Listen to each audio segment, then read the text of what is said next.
This is a Kalagenesis, and are you ready? I'm the chief host of the Voice of the Call Nation radio show, the Genesis, broadcasting live on YouTube right here. This is what is going to be an explosive show tonight, and no holes are barred and everything. I am coming because I want the smoke. I want the smoke. I live for the smoke. I die for the smoke. Live by the smoke. I die for the smoke.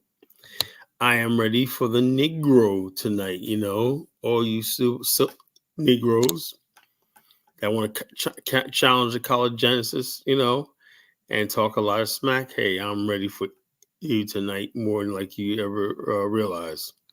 But tonight's show, the 1-800 Hate The Kalagenesis hotline. So if you got hatred for the Kalagenesis, I want you to call in tonight. Just explain to us what it is about the Kalagenesis you hate so much, and why do you hate the Kalagenesis? And I'll listen, and maybe I can learn something. Learn something from my haters and detractors and everything like that from the 1-800 Hate College hotline. Because like I say, if you don't have haters, you're doing something wrong.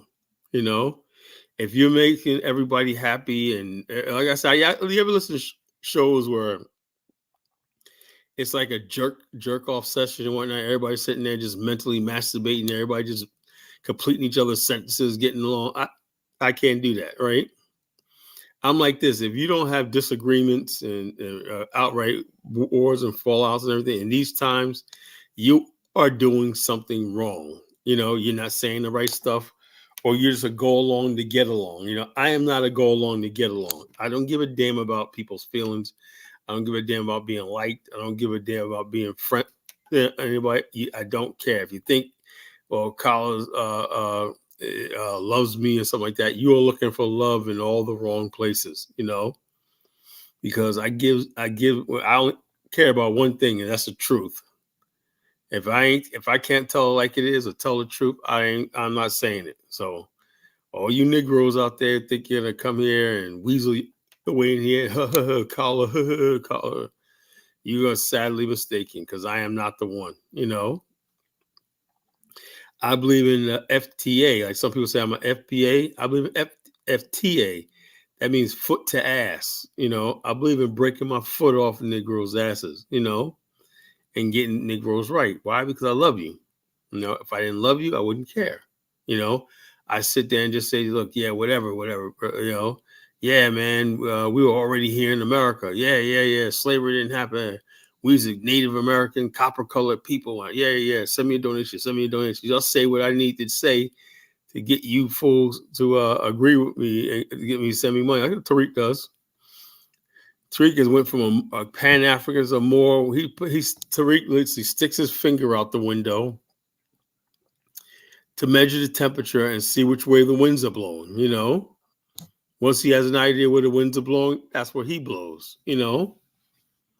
Because he has no principle, no principle. He sees everybody's on this anti-immigrant thing, right, and xenophobic and stuff like that. So he's gonna ride the xenophobic wave. And it's not something about Tariq. He's smart enough not to put himself as a leader of FBA. Because why? Let me give you a perfect example. Just over the last couple of days ago, there was a mass shooting at a Caribbean festival. Now, somebody's looking for a so-called black person to do it, right? Everybody say, oh, usual suspect. Then what they'll easily do is spin this as a xenophobic. All they have to do is pull up the FBA ADOS talking points online and say, yes, the reason why this shooter did this is because he had a problem with Caribbeans, whatever like that, and then this shit is gone from just a little online stuff to something really serious, But Tariq is smart enough to distance himself from that, by saying, I'm not no leader of the FBA and whatever like that, just a lineage, it's not a group, whatever like that.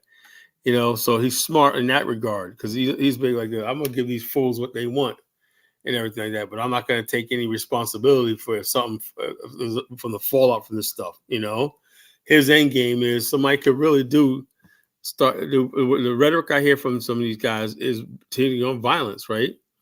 Look at these people the way they talk to me. Collar, you're a tether. We're gonna get you one day. You're a turncoat. You're a tether. You're a traitor, Collar.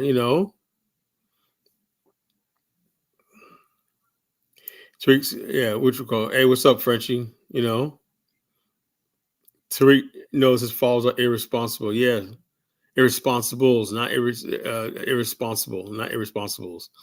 Yeah, his followers are crazy and stupid, but he makes sure he distances them so he don't get any lawsuit, because you can be sued for in concert. What's up, Ben Yuko? Shout out to everybody joining this chat and everything like that. This is the Hate College show tonight and whatnot. If you love the Kalagenesis, call in and tell me what you love about the Kalagenesis. Tell me what you find so intriguing, so funny, whatever like that. Because I do got a sense of humor. I admit that. So no, I'm not gonna let the haters win, but the haters, I love them because they only prove what I'm saying. Everything I say. Like you got your Mike Olawale. Tonight I'm getting tired of these fake ass Africans that come over here talking about how successful they are and all this kind of stuff. Like, it's a bullshit. I was at an event today, right? And let me tell you something about a little bit. And I'm not bragging about myself or anything like that. Maybe my brother and my sister. Well, I didn't go to yesterday's event because I have a problem with my knee, and it was two hotels. One was across the street, one the other. And the dinner time, you have to walk over to the other hotel for dinner. So my sister told me not to go to that one because she didn't want me walking across the street. But I went to the all-day event today. And let me tell you something. This marketing group that we're working with, right, is the largest marketing group, $1 billion marketing group in the country, right? And basically, yesterday we got awards for our agency being one of the top sales agency in the state of Virginia.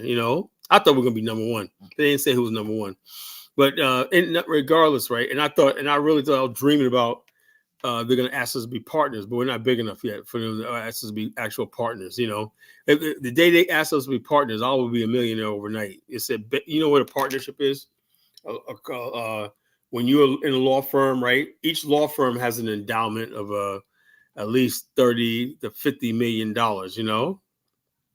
Right?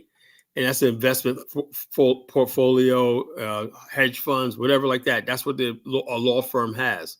It has an endowment, And so, and who owns that? The partners, right? Associates get paid salary and everything. Partners get part of that as a law firm. Let's say a law firm takes in a case of wins a settlement for $10 million. He gets paid $10 million. That goes towards building its endowment. It's constantly invested, and money that's invested by the investment portfolio constantly grows by the illegal cases. They keep wanting money from. They take the money they make when on legal cases, and it's invested, into insurance, mutual funds, and some of everything, real estate, whatever. That's what a firm does. Now, when you become a partner, you become part owner of that portfolio. So that's why when people say such and such made partner of an investment firm, such and such made partner of this law firm, that means you made it. That's you made it. So we was up there yesterday. We got awards. They gave us awards and everything like that. I didn't get mine, so I didn't show up there yesterday, so I didn't get my award. But it was all three of us. My sister's gonna put and my brother gonna put theirs on their desk in the office. It's good enough for me. I don't care about that. But I'm saying to myself, I'm looking at all these friggin' black people there, top black professionals. Some of them get on my nerve because I know African Americans, right? I know they're friggin' arrogant. They don't know how large our agency is and everything. But everybody just with this stuffy, who do you think you are? Shit, it's just annoying. But and there's white people. Anytime you see a place where you see white people there, mostly white people there and Asian people, it's a money-making scheme. If somebody invites you someplace to a business opportunity and you go in there and you see 99% black people, walk the hell out. I'm going to tell you right now. If you see mostly white people there, stay and stick around because white people only get themselves involved in shit that's really going to make them money. And it's going places. Trust me, I'm just years of doing this. I know. And I would never fail, Anytime you go to a place, you see all black people doing it. Yeah, man, this is a new thing and whatnot, whether it's an MLM business, or multi-level marketing, whatever. If you see black folks there and whatnot, good people, but ain't the sharpest tools in the shed when it comes to business, So basically, I went there today. I was like this, just boy, like a lot of black people there. I seen one guy. I think it was African. One guy.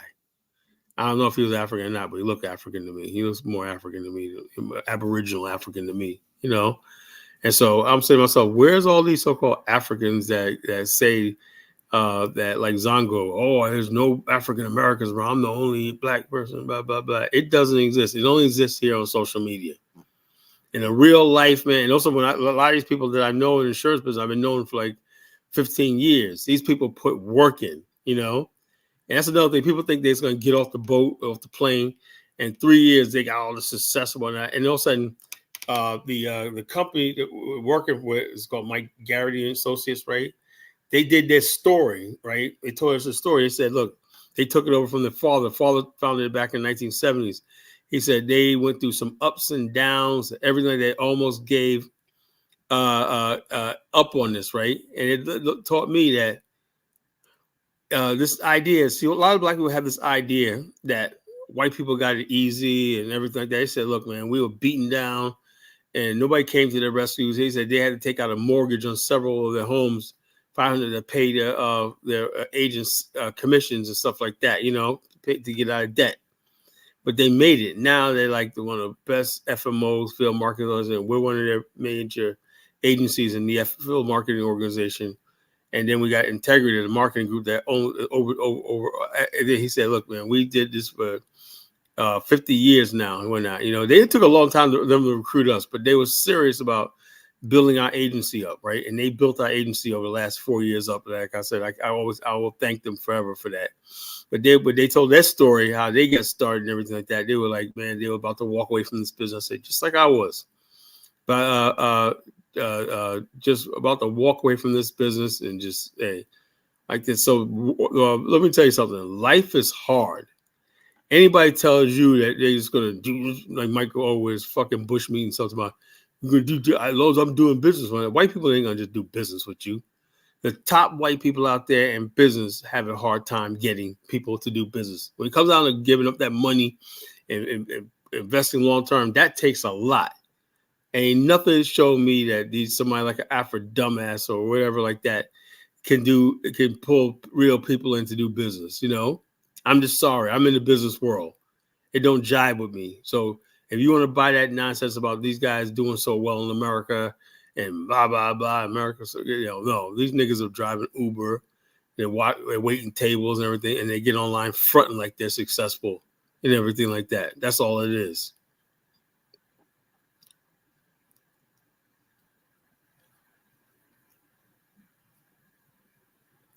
So,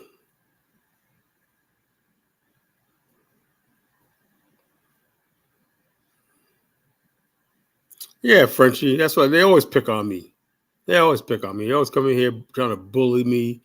And what it is this is what I'm saying. This is why people ask me, why do I say some things I do? I know I hurt some people's feelings. Let me tell you something. I wish the best for my mother continent, Africa, and everything. But Umar Johnson and I have strongly different opinions. I heard him on a TikTok today saying that we can't go over there in Africa expecting too much and we can't expect political powers because we'll be like the America, like all this stupid shit. So in other words, you want us to invest our money in the continent, right? And just give it to them and they can do what the fuck they want to do with it. And we said we got to prove to them. I don't have to prove nothing to anybody. I'm done with that. I am not going to prove nothing to Africans, whatever like that. If you can't accept me for what I am, everything like that, then there's no deal. There's no need us to get together at all. And so the bottom line is, I'll tell black people that say, "Are you anti-Pan-African?" No, I'm not. I'm I'm sick of people acting like the fool and getting taken and abused by people, making fools out of us.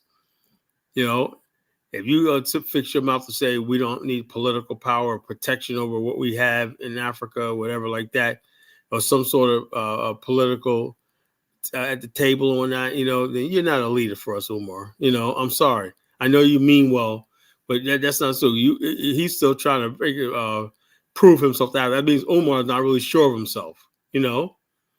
I've been there, to Africa, right? I'm with an African woman, right? My closest friends are Africans, right? And I'll tell you right now, when they call me and stuff like that, they always go, "Well, Colin, what do you think about this? What do you think about this? What like this?" I said, as a when I'm in Africa, I'm not treated as an African American. I'm just treated as a regular person, a human being. And I always said when I first went to Liberia, I said I don't feel like a black man. I don't feel like a white man. I don't even feel like an African. I feel like a human being. Africa is the only place I could be a human being, and no one's judging me for things. So I don't have to put on a phony ass "we brothers" and blah blah blah. Just be yourself. Be human.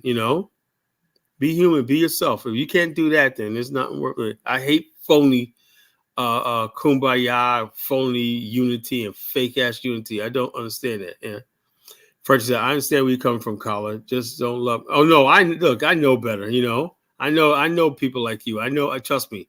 I deal with Africans every day, people every day, and I know there's good Africans out there. Majority, actually, But we got these people out here that live in the gutters of America, the gutters of Europe, the gutters of Lagos, Nigeria, the gutters of Accra, and everything like that. And they're the same gutter trash that every society has. And the gutter trash always finds themselves on these social media platforms speaking for the masses of people. And it's not like that. I know that, Yeah, Elvis, a piece of gutter trash, That's a friggin' piece of trash right there if I ever seen it, A little friggin' crew crime boy and whatnot. Fuck this country up, but now that's another thing. Why am I? That's not being xenophobic. This is what I'm saying. After I said all that, here he comes with Collins being xenophobic. No, Pierre, I don't have you. Look, I don't have to kiss your ass. I don't have to like you. Don't you get that through your thick head? I don't have to like you. I don't have to respect you. I don't have to admire you. You got to step up to the plate. You want friendship and brotherhood. You got to stick your hand out too. You got to meet me halfway. This idea that Africans, we got to worship Africans and all this kind of stupid shit. Those days are over. Yeah,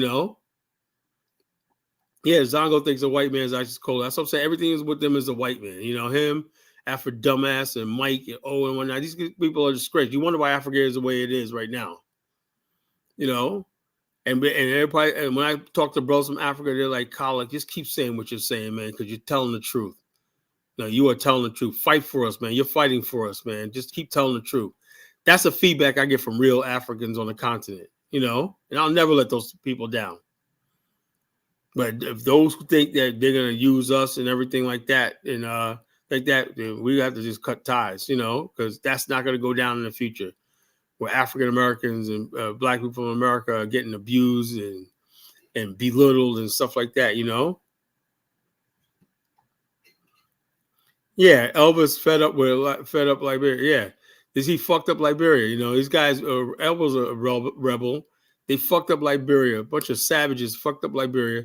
Now he's in America telling us what to do. Telling us what we need to do and whatnot. Nigga, get the hell out of here with that shit. He said, "Well, you'll never get the Liberia back. I don't want it back. You guys can have it, but you're never gonna build enough." They don't even care the fact that they haven't made any progress. Pierre goes, "It sounds like hate, Kala. Help me understand. Because you don't understand. You must be young. You don't understand the reality of life. This is life. This is real. You don't keep taking shots at people and talking about people like my people and everything like that and expect it to be. That's why you have an ADOS FBA move. You play right into these people's hands. You Africans and people like you got to humble yourself. You're not all that important. You're not that important. So bottom line is this. Yeah, Liberian they're the biggest pool. Yeah, all of them. Yeah, grown ass men. I got Liberian friends on Facebook when they all love Kamala, they all love Obama, they're very liberal. What how the hell now I'm seeing how the country fell apart,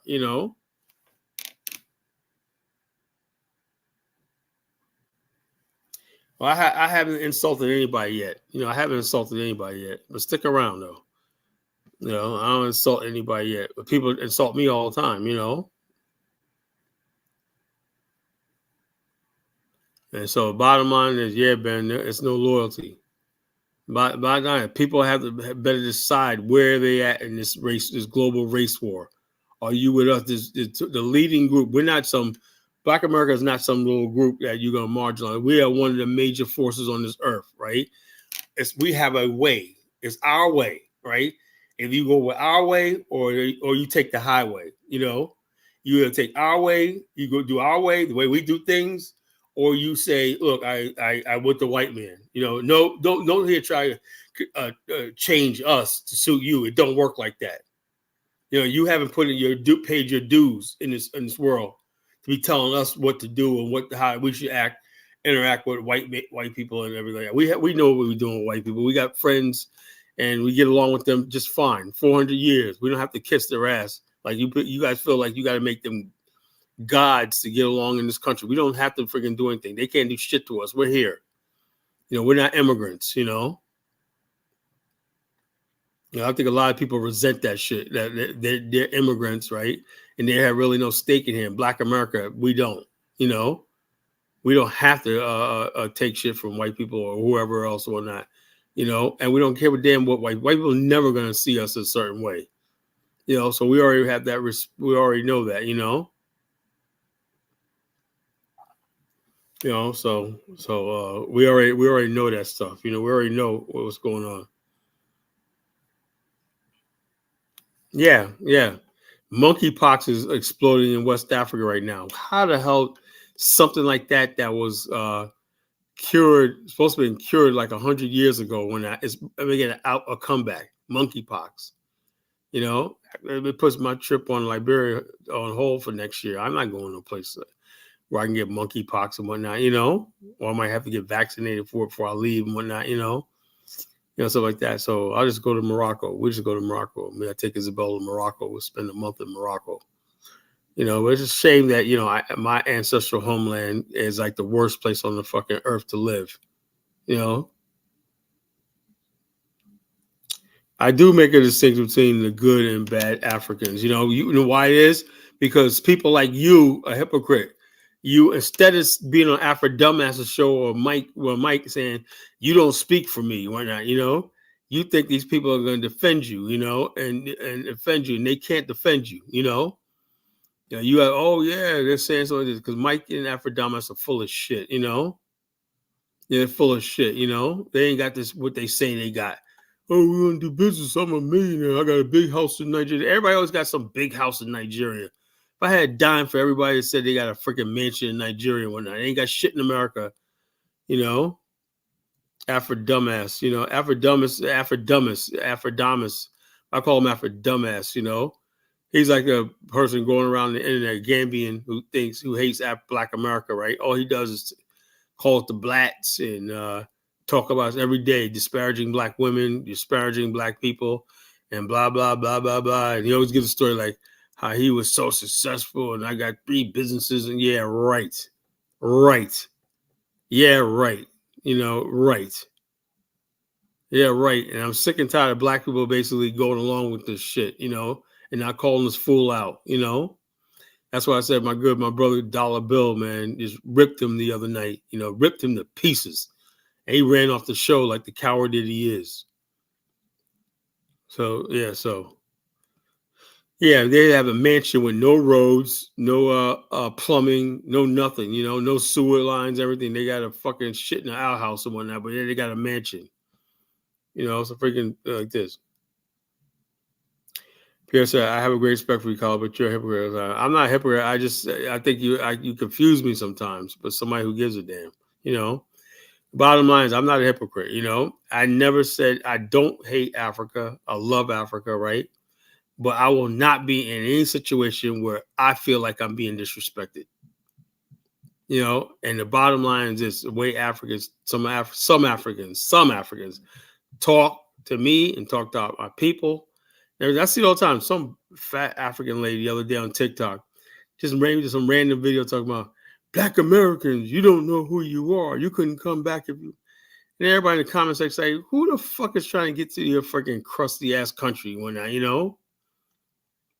Who the fuck is trying to get to your dusty ass country?" And she was shocked, like, "Oh wow, I thought you guys all trying to get to Africa." No, I could deal without that shit, you know. I could go there and visit. We could build something. We build something together, build something nice. It could be something beautiful, If Africa was building like industrial parks, theme parks, entertainment parks, and stuff like that, it'd be an excellent place to go to vacation and stuff like that. You're around all black people and blah, blah, blah. And you could have an experience of your lifetime. But if you're not trying to build that shit up and everything like that, what the hell are you telling me to come there for? You want me to come there and build it for you? And we have been building on the continent, But I don't think that's necessary. And I hate when I see my people going to places like Ghana, spending hundreds of thousands of dollars to build or erect a house. They're not even sure they're going to have it in 5 years, Those are legitimate criticisms right there. Why are we freaking going to a country, like I was watching a video with the Hebrew Israelite brothers, man. They just came there, no warning or nothing, just came there, started knocking their buildings down, taking their shit away. That how you treat your brothers, long lost brothers and sisters? You're in your land and you're going to treat them like that because you can? Come on. I'm sorry. I see stuff like that. It makes me bitter, it makes me bitter. It makes me angry, As much as I try to be a Pan-African and whatnot, I still got to look at, those are my people over there suffering, getting abused. If I'm not there, nobody will be there, Those Africans want me to be like, oh, yeah, well, we're all African. No, it don't work like that because I know a lot of Africans don't give a shit about no Pan-Africanism. And I realize that. I'm just not to realize that. And I hate to admit, in many ways, Nakmeezy was right. He was right. He wasn't right about everything, but a couple of things he was right about. He said, stop giving a shit about these people because they don't care about us. Now, I still care about Africa, right? That's why I never give up. But the bottom line is I'm not putting my neck out there for Africa no more. I'm sorry, I can't do it. I'll tell you about the history of this, right? And people don't know this, right? Back in the days, right? Back in the days, Black America sided with Africa. And every major conflict America had with Africa, we always sided with Africa, right? Our own country here in America, we were born, they gave us so much. We always choose Africa, right? And Africans I don't think they even realize. Like now, you got, like somebody said, Thomas and Carr came to Harlem. I said, my boy Dollar Bill said, to do what? What is he going to offer us? Why are we coming there? Like, you better go talk to the U.S. government. Why are you coming to Black America, right? We hosted Nelson Mandela, Mugabe, Kenneth Kaunda. We hosted so many people, Jerry Rawlings. All these people that came to America, we showcased them and everything like that. And that gave them some sort of political power edge in America because the influence they had in Black America, right? I think that's going to die. As basically Black people are tired of putting their lives on the line. When you basically interfere in U.S. foreign policy, that is dangerous.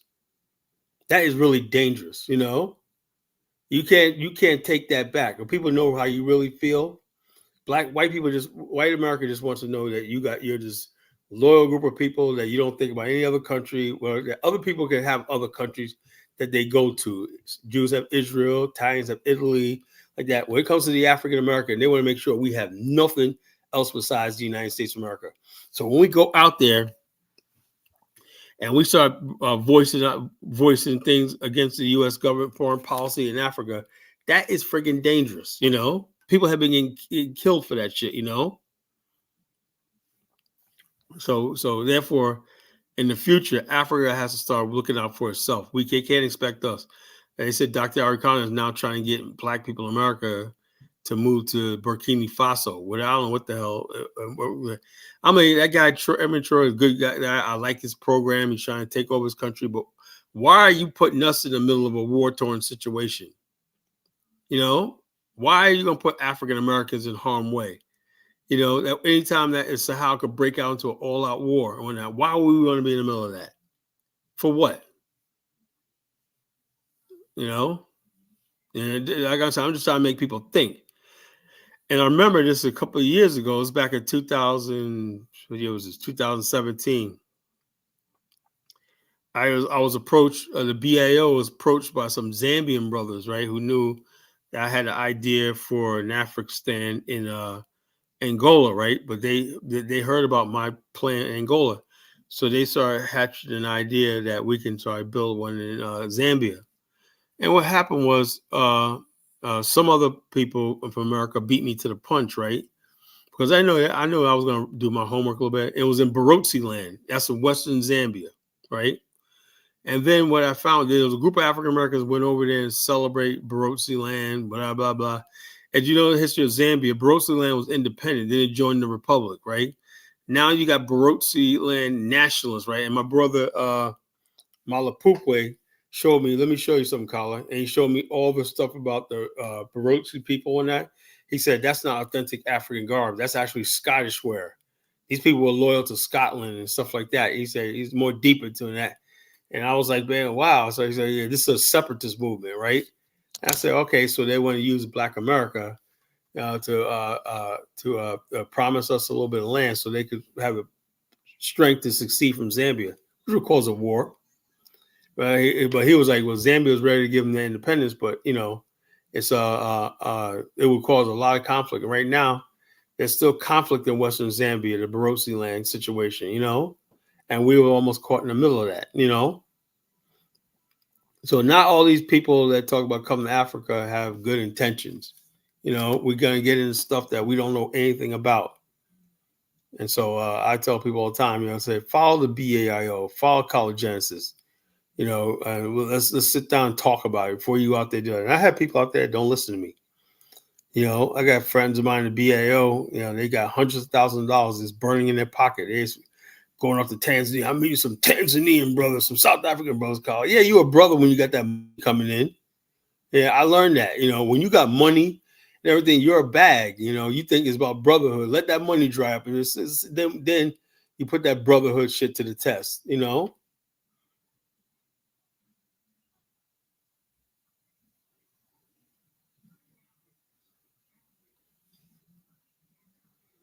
You know, so you put that brotherhood stuff to the test. You know, when you don't have any money and stuff like that, you cut them off, and then you tell me about the brotherhood shit. You know, DK, you just forget about West Africa. I still hope for West Africa, but I would not advise anybody to forego living in America, living in West Africa. It's just too far gone.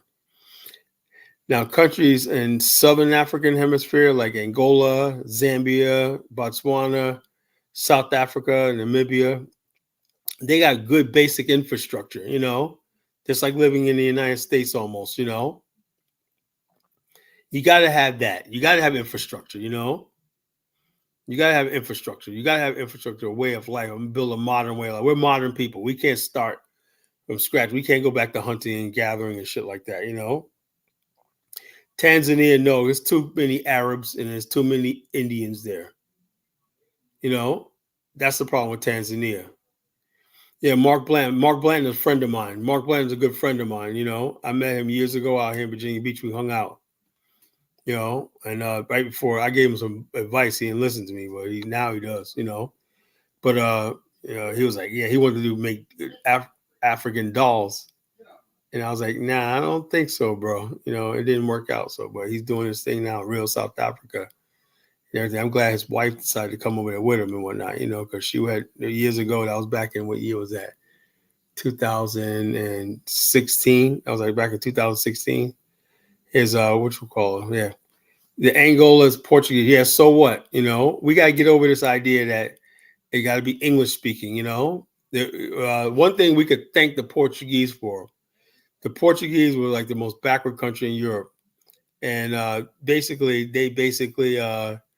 left the country, left the regions of the country that basically were developed, but they weren't really controlled by the Portuguese because the Portuguese couldn't hold on to them. Somebody said the Ivory Coast. Ivory Coast is beautiful, but it's French, and it's a part of Francophone Africa, you know, and then Negropeans over there, you know. The Ivory Coast, you might as well be in France, you know, to be honest with you, you know. Anyway, you got French and the British Africa, you know, you know, and now it's not even so much of them. It's just the culture. Africans in those countries tend to be more British, you know, and French than they are African. You know, they really do. They really do think they're fucking black Brits. Black Brits really think they're people. We're black UK. They talk to the British like black Englishmen. You know, they really talk what they sound like. The Lords of London, black Englishmen and whatnot, you know, masquerading as an African, you know. or black Frenchman, Peugeot, Monsieur, whatnot, And you know what country I found out that was a lot of French too? Morocco. I didn't even know that until I went there. You know, I did not know. I'm not hating on black Brits, but come on, they are some slippery characters, Frenchie. You know that, right? Black Brits are some slippery characters. Now I got BAO members that are black Brits and whatnot, but they like us and whatnot. If they're BAO, my boy Jughead is no joke, man. Him and my boy Barrington, those are both black Brits and whatnot, but they really love the BAIO, and they're like so loyal soldiers to me and whatnot.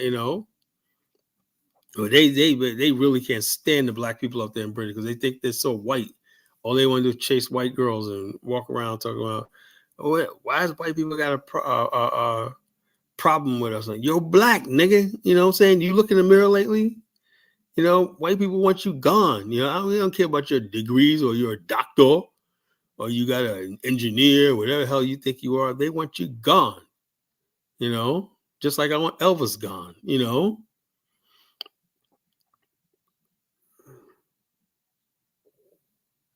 Yeah, I like black Brits too, but but a lot of them are Negropeans.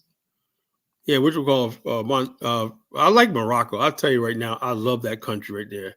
That's probably right now of all the countries I've been to, that's the only country I would move to because it got the good infrastructure, the people are nice, and just for looking purposes, man, the women are goddamn beautiful. Jeez. The people are just so cool. Everybody's cool. Everybody's out of a country where everybody's cool. Everybody gets like, it's cool. It ain't that serious. I was talking to Moroccan brothers right there, the cab drivers out there and stuff like that. And they were just telling me about their country and whatnot. A lot of them come from the South and Fez and Marrakesh and whatnot, They're up there driving Uber. I'm a scary black American. I don't know. Only people scary is people scared of me or people that are fucking sissy. You must be a real sissy. Principal, yeah, it's a typical black French idiot.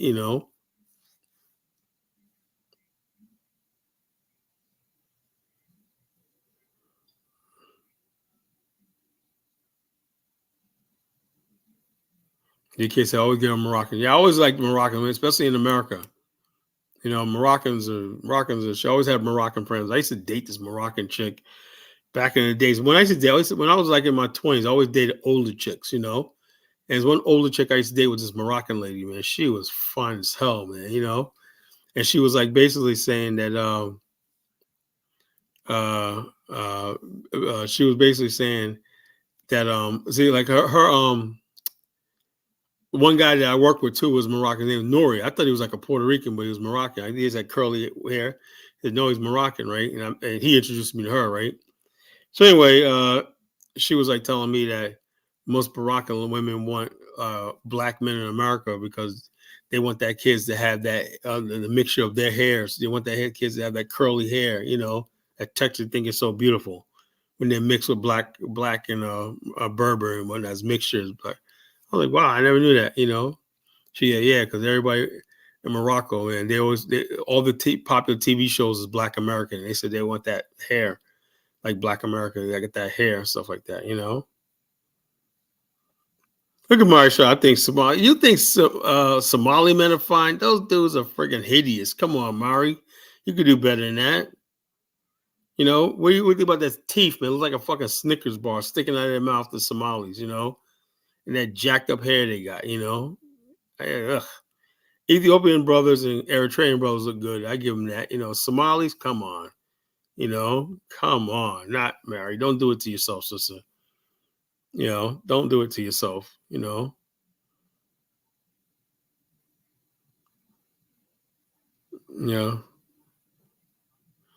Yeah, curly hair is not that hard. I used to have curly hair when I was a little kid. I was a baby and whatnot, but that shit, when I got old, that shit napped the fuck up. That's what they said. They said, yeah, that Africa is calling your head home, whatnot. When I got older, my head started getting nappy. Black people were like, yeah, you had them curls when you was a baby one night. It was nice and cute one night. You had these curls one night. But as you got older one night, they said, the Africa came through. When I was a kid, I used to hate Africa one night. Like, yeah. Oh, yeah, that baby hair. I used to hate Africa. Why I gotta be African and whatnot? That's your. Also, they was like trying to explain to me, that's your mother. I said, well, fuck my roots and whatnot. I want some good hair and whatnot. I don't want no nappy head and whatnot. It took me all the time until I got to be a teenager and whatnot. And my boy Seabutter, Chris Barnes, and whatnot, he had straight hair. He was half Puerto Rican. He had straight hair. But when we used to do our hairstyles and whatnot, this, that, and the other thing, he always wanted my hair. I always wanted his hair. He had the straight hair and stuff like that. But then he wanted my hair. I had an afro, When I was like 11, 12 years old, I used to have this big ass afro, right? What's up, Dave? I used to have this big ass afro, and sometimes I used to have cornrows in my hair when I was a kid,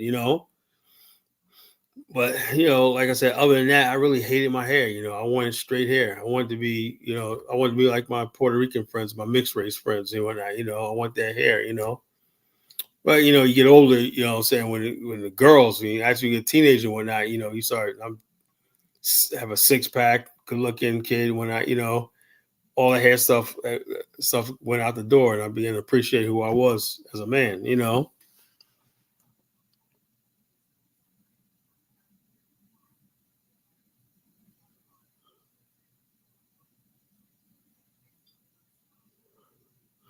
Nah, I didn't really want that Billy D. Williams hair. I tell you whose hair I wanted.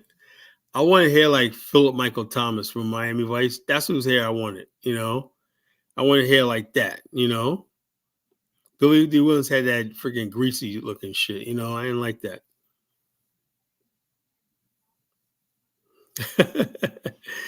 Yo, Elvis, you four lines. Whoa, shots fired. Elvis, you fought alongside General Butt Naked and ruined Liberia. You want to critique Collar? Leave Unc alone. Well, somebody had to say it, Elvis should be on his knees asking for forgiveness,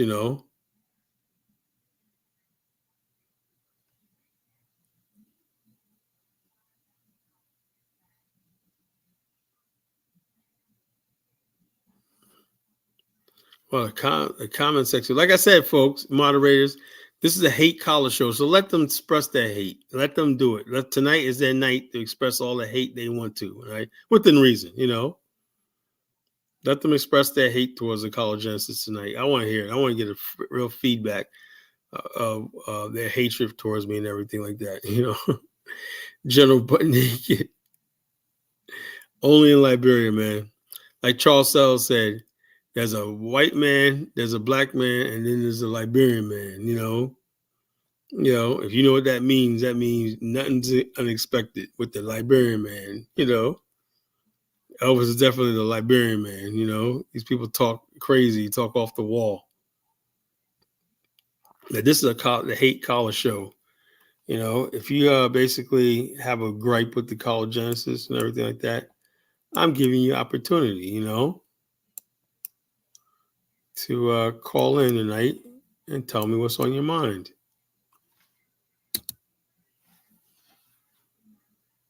If you love the Kalagenesis, call in, tell me how much you love me and appreciate this, what I do. So the main thing is just I need communication, I'm looking forward to a good debate, keep me awake, folks,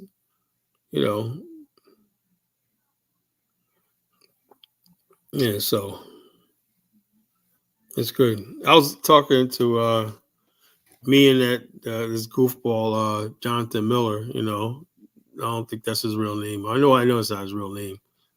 Anyway, he was basically telling me it's him and that Boomquesha, what's her name? Chantel, we're talking about the civil rights movement. The civil rights movement has been questioned over the years, right? And I found in the article, right? Since they like Google and shit, right? Google and stuff. They can Google, I can Google. It says there are a number of criticisms of the post-civil rights era in the United States. Segregation. Some areas have seen increased segregations.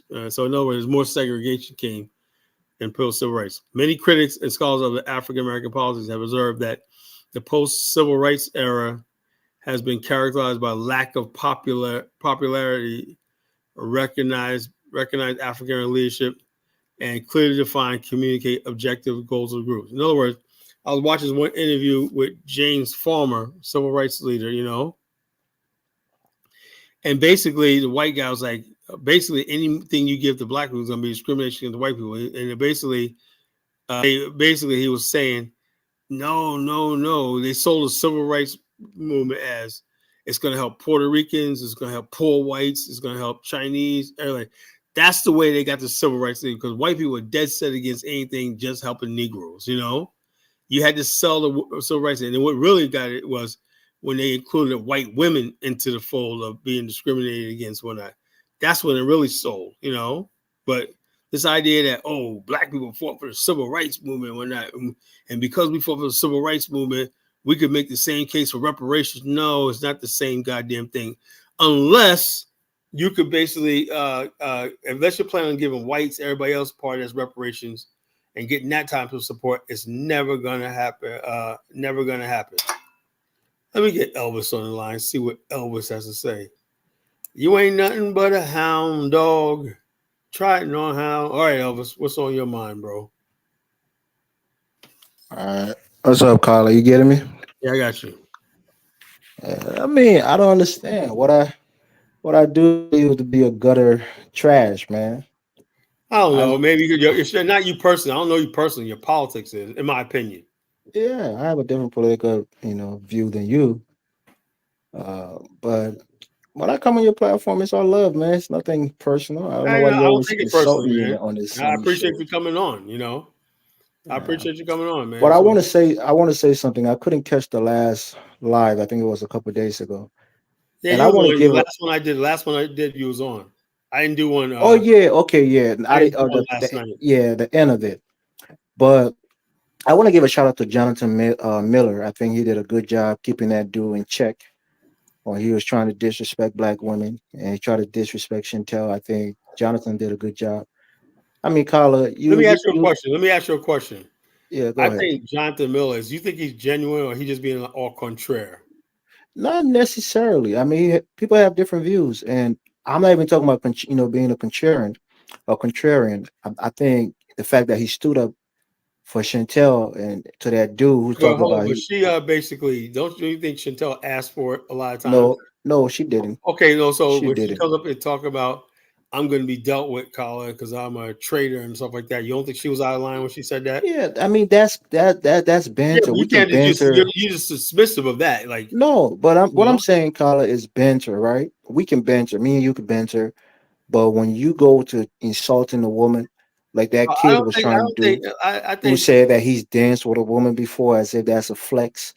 I mean, it was ridiculous. And I think as a chief, host, as you call yourself on your platform, you got to moderate some of those decrepit behavior on your platform. I think men who come and attack women is weak. We shouldn't condone that on I our don't remember. platforms. I don't remember. I believe like he gave her some pushback. When is attacking Nah, he women? was talking mad shit about her before she came on, and right after she left, he started talking shit again. I mean, come on, that's Like what? coward-like Like behavior. maybe I missed something here. Right? You got to. I went back and watched it right after she and Jonathan left. When you kicked Jonathan out and Chantel left, you kicked her out too.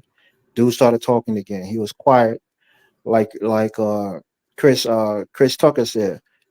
When he said when he said I'd be quiet, but when he leave, I'd be talking again. When she was there, he was quiet. Once she left and Jonathan left, he started talking again. But again, the big picture here, Carla, is that what you're saying about Africa and all of these things, I don't necessarily disagree with you. I think there's a lot of shit that's going on in Africa that's not great. And I think as Africans, when we come into into these countries and we try to purport ourselves as being better than that, I always quote I unquote. have no idea why that is because what I think. I mean, this is my personal opinion, right?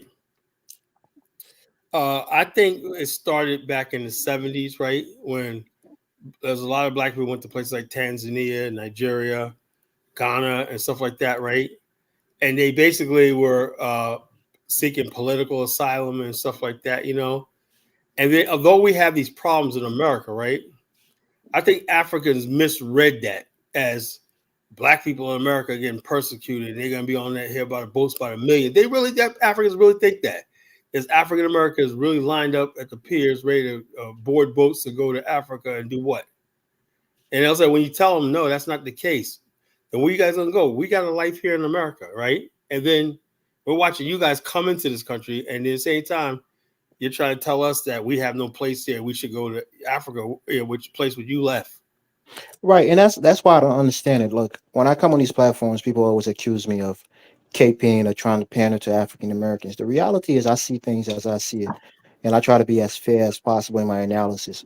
The reality is, Africa, for the most part, is underdeveloped. Is mismanaged. It's not producing enough for Black people, and I Probably not always producing enough criticize for that. itself. See, I know that. Right. I said I only always criticize that. So I'm not here to tell you that, I would never be on the side of Africans who try to fight against Black Americans because we look at it as a divide. We're better than them. I don't think so. I think there are a lot of Africans in this country who live in the quote unquote ghettos, who are doing manual jobs, who are not making the $100,000 a year. There are it's like every African thinks they're over in America and they're all making $100,000, but Black Americans are doing. I went to an event today, right? It was a 2-day event. I didn't go to the one yesterday. My sister and I went to the my sister and my brother went to the one yesterday, right? And they got an award. Our agency got an award, right? And then the other, when all the regular people came there, people that didn't get awards went today, right? I went to that one, right? And the bottom line, these are top people in my profession, right? And the place was packed with African Americans, mostly white people, of course, but packed with African Americans. And these people are top of their game. They got agencies like I do and whatnot, people that I've known for years that's been in the business that's real successful. I would never go to them and be like, yeah, man, we're just doing so bad here and blah, blah, blah, race. I wouldn't even, matter of fact, when I'm around Black people or white people, I don't even bring up race because it's stupid, but right. when you go on social media, all you see is people talking about, oh, how bad Black Americans got it, how and racist and that's why I want people to broaden their view, because for me, I came here very young. I went to middle school, high school, college in this country, so my view is broader when it comes to the structure of African American society in this country. That's why when people start talking trash and think that a couple of thousand or maybe 10,000 Nigerian getting doctorate degrees and other things like that, when you put that into the grand scheme of it per capita, Nigeria has over 200 million people, and you look at their output in terms of their full population. Same thing with Indians. People think that Indians are so smart. There's almost 2 billion Indian people. How many of them you think per capita is doing better than African Americans? they're not. So They're not. it's just not true. People need to research it. But again, they always compare you to the worst of your culture. The music, the degenerate people who are And twerking the and bottom doing line, we're violence not the ones online. putting that stuff out there. There's millions of dollars and powers that be that want it like that. They put. You really Right. think 50 Cent is on with his power surge because he's talented? No, because that's what they want to say. Right. And to You know, 50 Cent again, there's a lot of quote unquote immigrant, you know, people from immigrant lineage who have, been in no, the they say quote 50 unquote Black Cent is culture. actually mostly from America. Jamaica. His Yeah, mother is Jamaican. yeah, but Haitian or something like that. But his family's father and his rest of his family, grandparents are from the Carolinas. Yeah, but his mother is Jamaican. So, and he was raised by his mother and his No, his mother grandfather was who was killed. Jamaican. Huh? His mother was killed. Yeah, but he was raised by her family, his All right. grandparents. So that's who raised him. But again, like I said, look, I know that we as Africans, we have problems, we have struggles, and we have successes, particularly Nigerians and other, East Africans who have come to this country and really done well for themselves.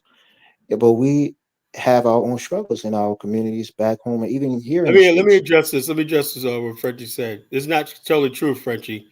Asians out earn African American. No, it's not true. What Asians have No, no, it's true. is It's true, Colin. It's true. marriage. No, no. Let's say okay. When they do the thing, it's called Overall, they are the household. highest earning ethnic group in this I country know above household. whites. Do you know what that means? You can have 20 people in your That's house. true. That's You true say it too. like this. They So they usually got live they're more together. likely to have family structures, extended families in one household. That's what they go by, household income. Black Yeah. people, and the problem thing is, what you call they basically because, like I said, Indians have the highest, and Asians have the highest rate of poverty in America. People don't know that. You go to Chinatowns and parts of India towns and Koreatown, you got people working in sweatshops and living in absolute poverty, working at 7-Eleven and stuff like that. Not everybody's balling out of control. People think when you own a business that you're making money. That's not the truth. You know, I know people, Indian people. My last landlord at my office complex was an Indian guy. Matthew's an Indian guy. I don't know. I'm in a new building now, but he just told me, yeah, he had struggled for years, man. He was in poverty for years. He owns like 6 properties now. But he said he struggled for years. Him and his brother used to be partners in IT tech. They had a falling out and they went their own separate ways and everything like that. But the bottom line, people think that you're Indian and you got all this money and stuff like that. They're struggling. One thing is Indians is this: you see them in if they own a 7-Eleven, this for like 10 years, they're sleeping in the back.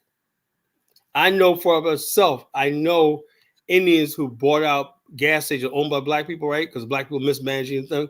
Indians come in there one night, next thing you know, in 1 year they turn it around. Why? Because the families are working there for free a lot of times in the businesses. They're sleeping on a cot in the back in the storage room and stuff like that. All the immigrants do it, Yeah. Another thing, 1 second, caller. Another thing that immigrants have an advantage, not necessarily an advantage, but when they get here, right, they are coming at a clean slate in terms of building credit. They hadn't messed up their They credit have a for many lottery. They years. have a lottery. They have a lottery which they put money in, Yeah, and they they also have to have give it a lot back. of programs for first generation Yeah, immigrants there's a that they lot can of stuff tap that into. there's a leg up in the society when they get here. I ain't never knocking them for that because it's smart. Black Yeah. people, we're taught to like be American, be rugged, individualistic. So we've never had that thing where we pull our money together. We black people pull their money together like these immigrants here. We fucking dominate all these people because we got way more money than they do. But Okay. our money goes outside of our pockets. We don't save it. We don't invest it. We don't pull it together and everything. But that's not because we're bad people. It's just because we're just Americans, And you're an American. Right. You don't think about that. You just want to be an American, right? Where other people practice group economics and everything like that. Those people coming from poor countries and third world countries. Black Americans so spoiled. They don't feel like Hey, they don't Kyla, feel. I'm gonna hop off real quick. Maybe I'll join back later. But let me just say this, please, man. Don't. I think Don is just starting to try to do that, but don't be like that.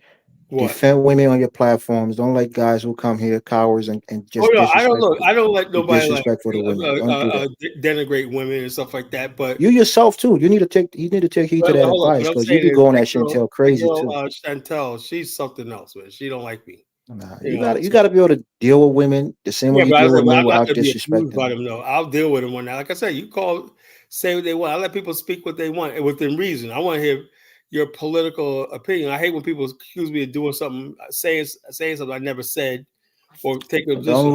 Don't allow She's little going around, cowards to going come around on here telling and me. disrespect black women in general, She's going around or telling African American women in everybody. particular. She's going around telling everybody that I'm not African American. I'm from the Caribbean. Those kind of shit like that. What's wrong with being from the Caribbean, Because I'm not from Kyle? the You don't want Caribbean. to be That's from why, it. So Yeah. I basically that's why I get angry with her because she's like, oh, and I know that's that ghetto ass Oh, Boomquesha. there you go again, Kyle. You can't help yourself. Stop it, man. It But was I ghetto. hope other people join. I'm about to drop off. I'll probably come back on later Right? if And you're I gonna got have a this, long I got stream. this other freaking ADOS FBA trying to come on, and I'm not letting him on. He's an idiot. He's trying to get in the show. Sorry, bro, Mike Jones, you're not getting on tonight. I'm not in the mood. But then again, this is the Hate Collar show. So let's see what Mike Jones have to say. Let's see what they say. Only because it's a Hate Collar show. Okay, Mike, it's the Hate Collar show. Go What's ahead. happening with you, man? I thought that's the reason I called in. You all right? Wait, go ask me. I'm right. What do you think? Yeah, I'm all right. All right, cool. So I didn't hear you mention one thing. They also get new, clean criminal records, don't they?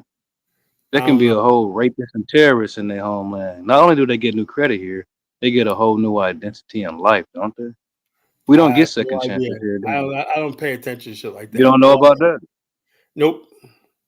If they get new social security numbers, what else they get? They get new They birth don't get social certificates. security numbers. They don't They get social get new security. names, They get social right? security numbers. Social security, you got to be born here.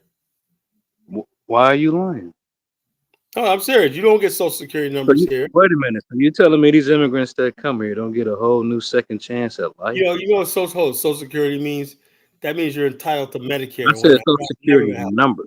I didn't say Social Yeah, Security. so yeah, if you have a Social Security number, that means basically you got Social Security. You can't have the number and not have full Okay, so let me benefits. let me give you an Entitlement. example of what I mean. Their parents can come here as illegals, right? With a Yeah. fresh start, being criminals for where they come from, and they drop a baby here, right? Now these criminals, their baby has a second chance at life that it would never have in their homeland. That's called a second chance. Here, everything we do is documented. Even if you're doing good, they will go back to your parents and say, "But your daddy was shit," right? We can't escape us. So I don't know why you give them so much praise. What they do to earn it. I'm not giving them praise, but the bottom I line mean, is you said it's smart. Are you saying it's smart that they fuck us off and we ain't got no, nobody else no. to fuck off? So I'm that's why saying we this. mad. No, I'm saying they're smart because they have group economics and they're not sitting around. Let me give you a perfect example. I'm talking about Mm. a lot of black people. I realize now that support reparations grew up on Section 8 and welfare and whatnot. So That's that's why I not. said, That's a lie. oh no, I'm dead serious. Say you support reparations. Yeah, I do. Let's be You know honest with why? ourselves. Let's, You know why? listen. Let me say. Let Reparations me ask. is due. Hold on. Did you get public assistance growing up, No, my grandma was too honorable. or your grandmother? Yeah, my people. I mean, my people work military. Plants and everything else. But some of my people was on public assistance. I'm not like you. I'm talking about. Yeah. My So immediate family was fine, but my cousins and aunties, yeah, it's a struggle going on. It's a real deal. yeah. What So the hell you bottom think line. we is? White So people? therefore, you're in that culture of struggle, dependency, and shit like that. So reparations No, is it's nothing to do with it. Let me ask you a question, Colin. You yeah. call food stamps and stuff like that like dependency, right? You Yeah. don't think we earn? You don't think our ancestors earned that at least? They earned it, but I don't think I your mean, so if government look, members did. so let's just say they had let's just say they had some food stamps and they died with their food stamps. You don't think they get to pass them food stamps The down on their food kids? stamps they come about to the 1930s, I'm man. asking you a question, just hypothetically. Just No, come on, it now don't get passed metaphorically. down. No. You don't think they should be able to pass them? You don't think our blood, sweat, and tears is worth Well, at you didn't have least blood that? sweat. Our ancestors did. Why should you benefit sitting on your ass Aren't you a benefits product of your daddy? once? Ain't So, your so let daddy me your ask you, ancestor? listen, let me ask you a question, Mike. Uh, Like I said, I have a PhD in Negroology, right? you And got a PhD. You got a hater degree. What the no, I have a Biggie say? PhD in Negroology. I know Negroes like yourself. I You mean, know. yeah, a real. Bottom Uh, line is this: I know for a fact of the matter is, let me say this, Mike, and don't get mm. offended like this, right? And I'm gonna I find don't out get offended what by side you of no more. the thing you spit on, right? There's two types of black You got people to who repeat that. Either hold my up. phone went out or yours did. Okay, all right. There's two types of black people who want reparations. Huh? One is thinking about the schools, the future, building STEM schools, summer job programs, You everything like don't that. think most of us think like that, though, brother? Hold on. And then the other side said, "Motherfucker, all that. Give me my check." Which side are you?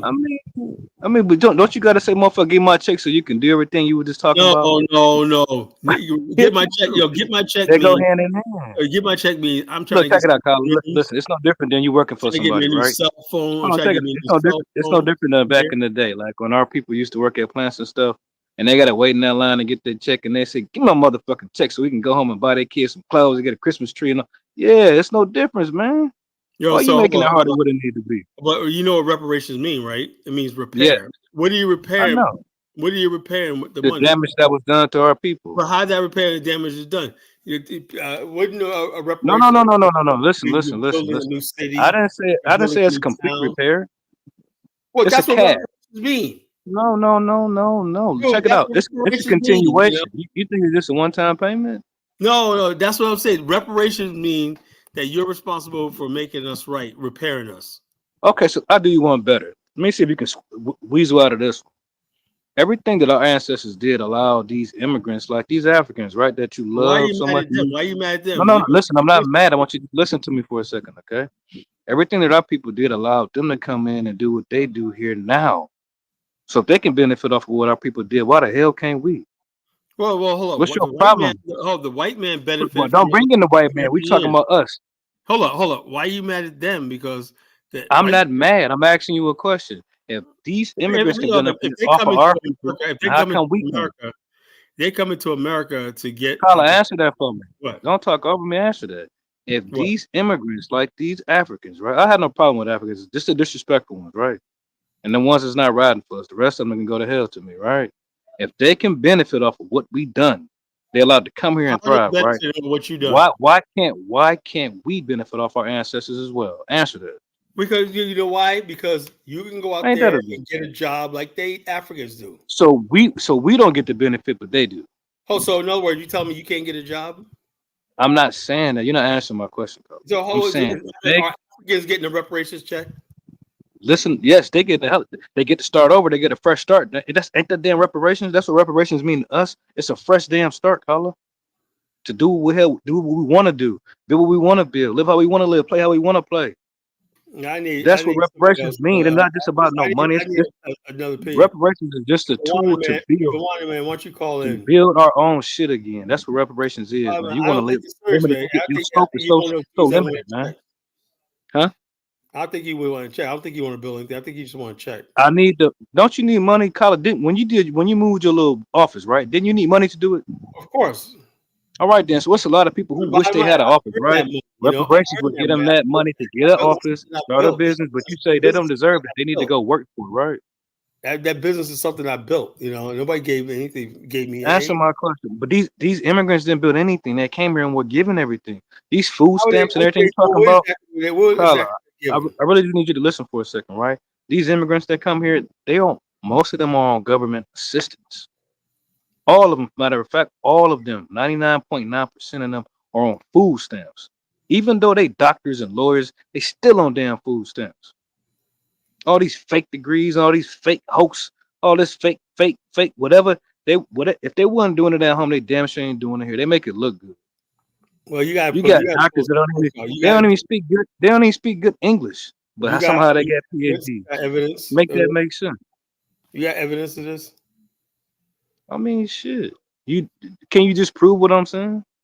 One of the big busts? You're talking, but it was wait a minute. It was a big bust of what? Of some Jamaicans, Caribbeans, and everything with all these fake doctor and nurse degrees. Remember that? Yeah, I remember that, but that don't mean they all were like that. That's their get down. They come here and still mess up. Yeah, I just think they make us look bad, man. So you telling me that they get the benefit off our ancestors, but we don't. That's what you saying, basically, right? I don't know about that, bro. You gotta give me some more evidence. They get to come here and thrive, don't they? They get to start over. You gotta show me a conspiracy. I don't see no conspiracy. How's that a conspiracy? Okay, so how are they able to come here in the first place?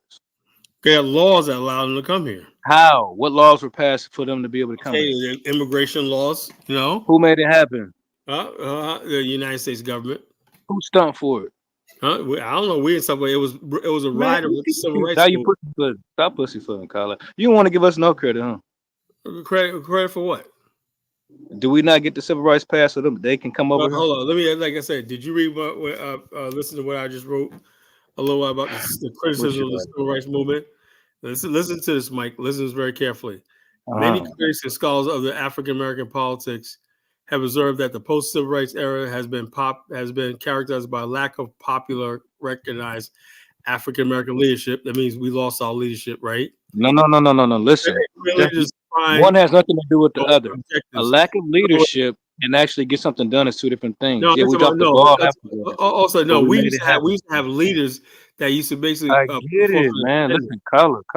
Money does make money make people act funny. You know that, right? Okay. They became superstars, man, and look how they turned down. It is. What were some of the failures of the civil rights era? Increased economic. Letting immigrants in. That was the biggest failure.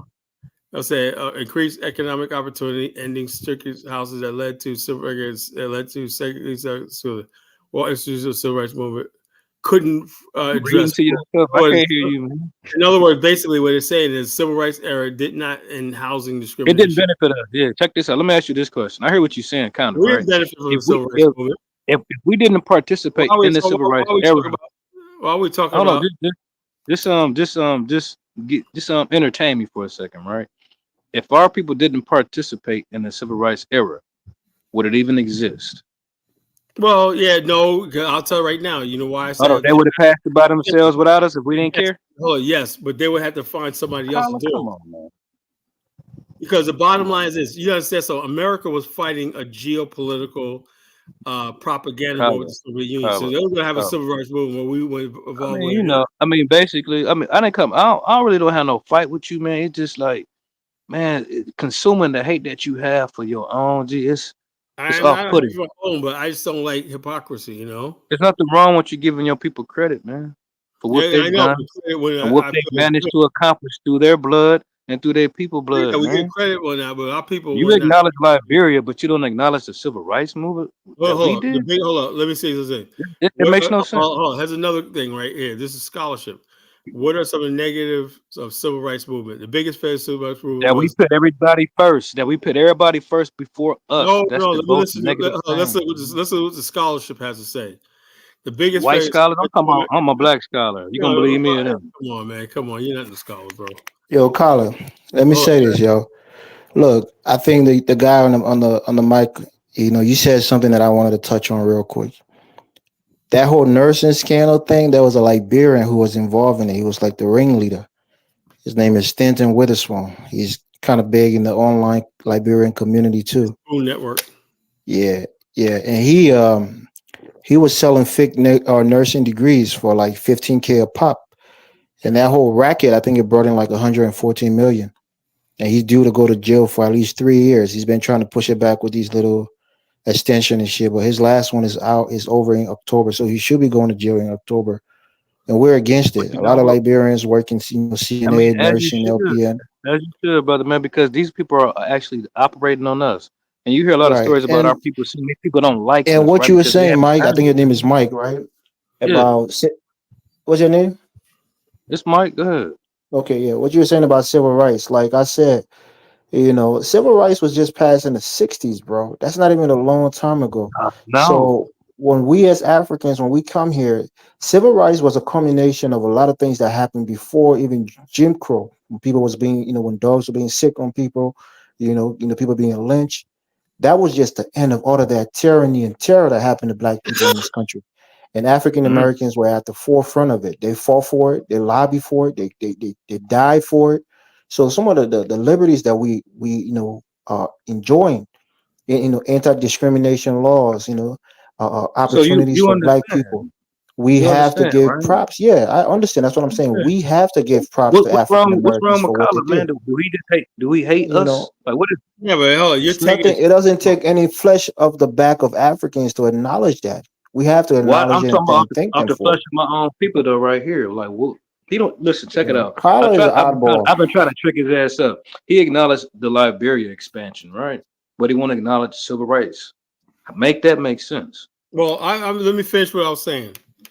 Okay, it says the biggest failure of the civil rights movement was related to areas of poverty and economic discrimination. Despite laws that were got passed, How do we fail if you keep there was citing still how civil rights. everybody else is thriving off of it, You man? how here bragging about civil rights, but the people that are supposed to benefit from civil The rights only people that never didn't got. win was Kyler, our can you admit that we as African immigrants we benefit a lot from African Americans Yeah, through the but civil African rights? Americans don't benefit from it. You know, how can you benefit? All of a sudden, the I African mean, you Americans. benefit. It's just that it's not.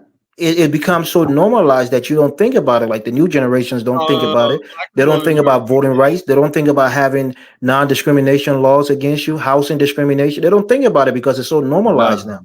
You But know, we I'm gonna be benefit honest from with it as you. I'm gonna immigrants. be honest with you. You know what happened? Collar, you were born, and there was a collar back then as well. You understand? I'm not trying to be funny or nothing like that. The bottom You line mad? is this. I Bottom think you line is mad. this. I think Oh, that you mad. we can acknowledge civil rights, but please don't tell me that. I look at the situation right where I came from. I came from the north, right? You even if it was a All Pyrrhic those victory, civil rights we acts still that won, would man. made one bit of difference in my life. My parents came. My father side of the family, and my mother's side of the family came from Harlem. My father came from the South, right? Can you just say thank you to your people, man? But and the bottom line is, and when I was coming up, my father was basically like, that didn't really affect us because we were in the North and whatnot. Most black people at that time lived in the North. We were going to school with white people and stuff like that in New York way back in the 1920s. We were doing all that stuff like that. We were going to Coney Island and stuff like that. We didn't have to. We were riding the IRT subway systems for 100 years Hey, before the civil rights movement occurred. Elvis, You know? your name Yeah, Elvis, yeah, right? Let me yeah. ask you a question, man. Would you agree that unlike Africans, unlike my people here, right? don't y'all, even if you had a criminal record or whatever, right? Don't y'all get us? Not even I'm gonna say y'all, right? Don't immigrants, right? Let's just say they were criminals back home. Don't they get a second chance at life, a clean record, all the way across? I would say no, and I'm let me saying explain. if they make it here, That's what I'm saying, right? So, like for me and my family, we came on something called a diversity visa.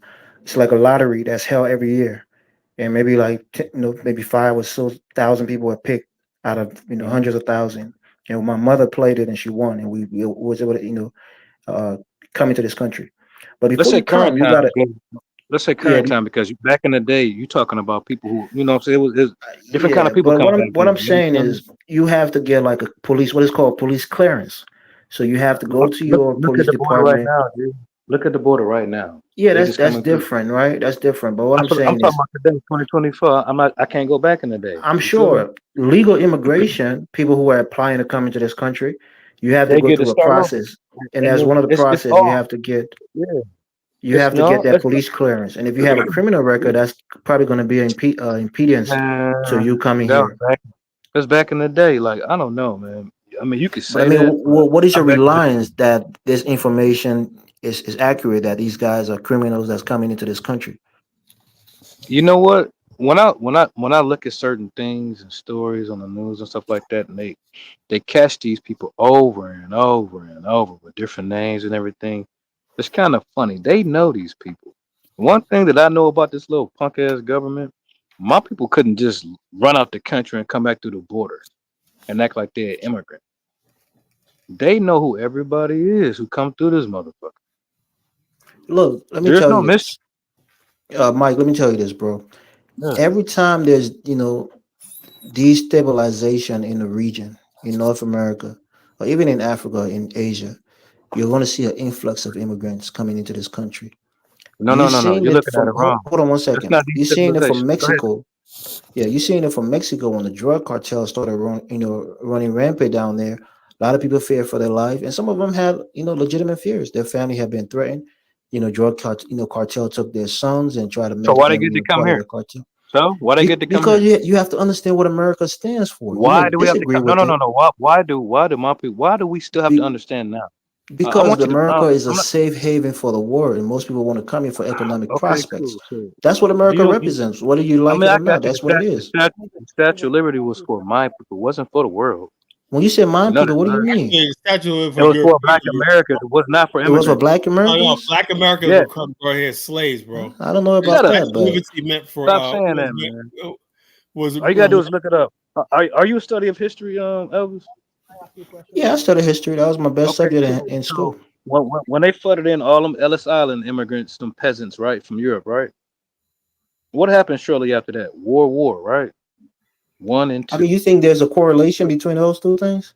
Yeah, a flux, yeah, influx, millions of damn immigrants. Hell yeah! I want you to pay attention Nah, to what's the going World on. War One started when Archduke Frank Ferdinand got killed What year was in World War Austria. One? I think maybe in the 1912s or something. I'm not sure, but it's certainly 1912. early 1900s, at least in the 1920s or so. I'm not sure.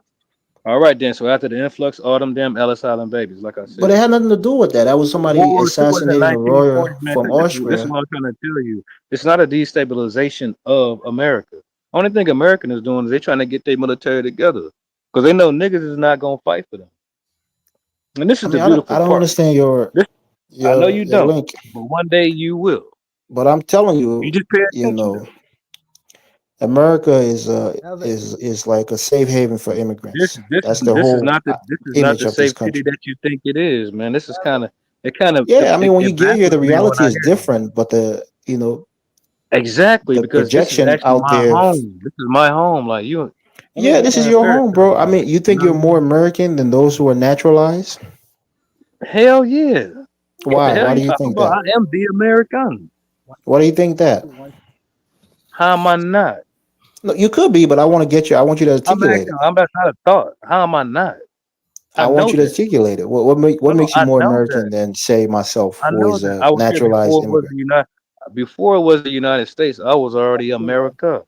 Before white Okay. people came, I was already America.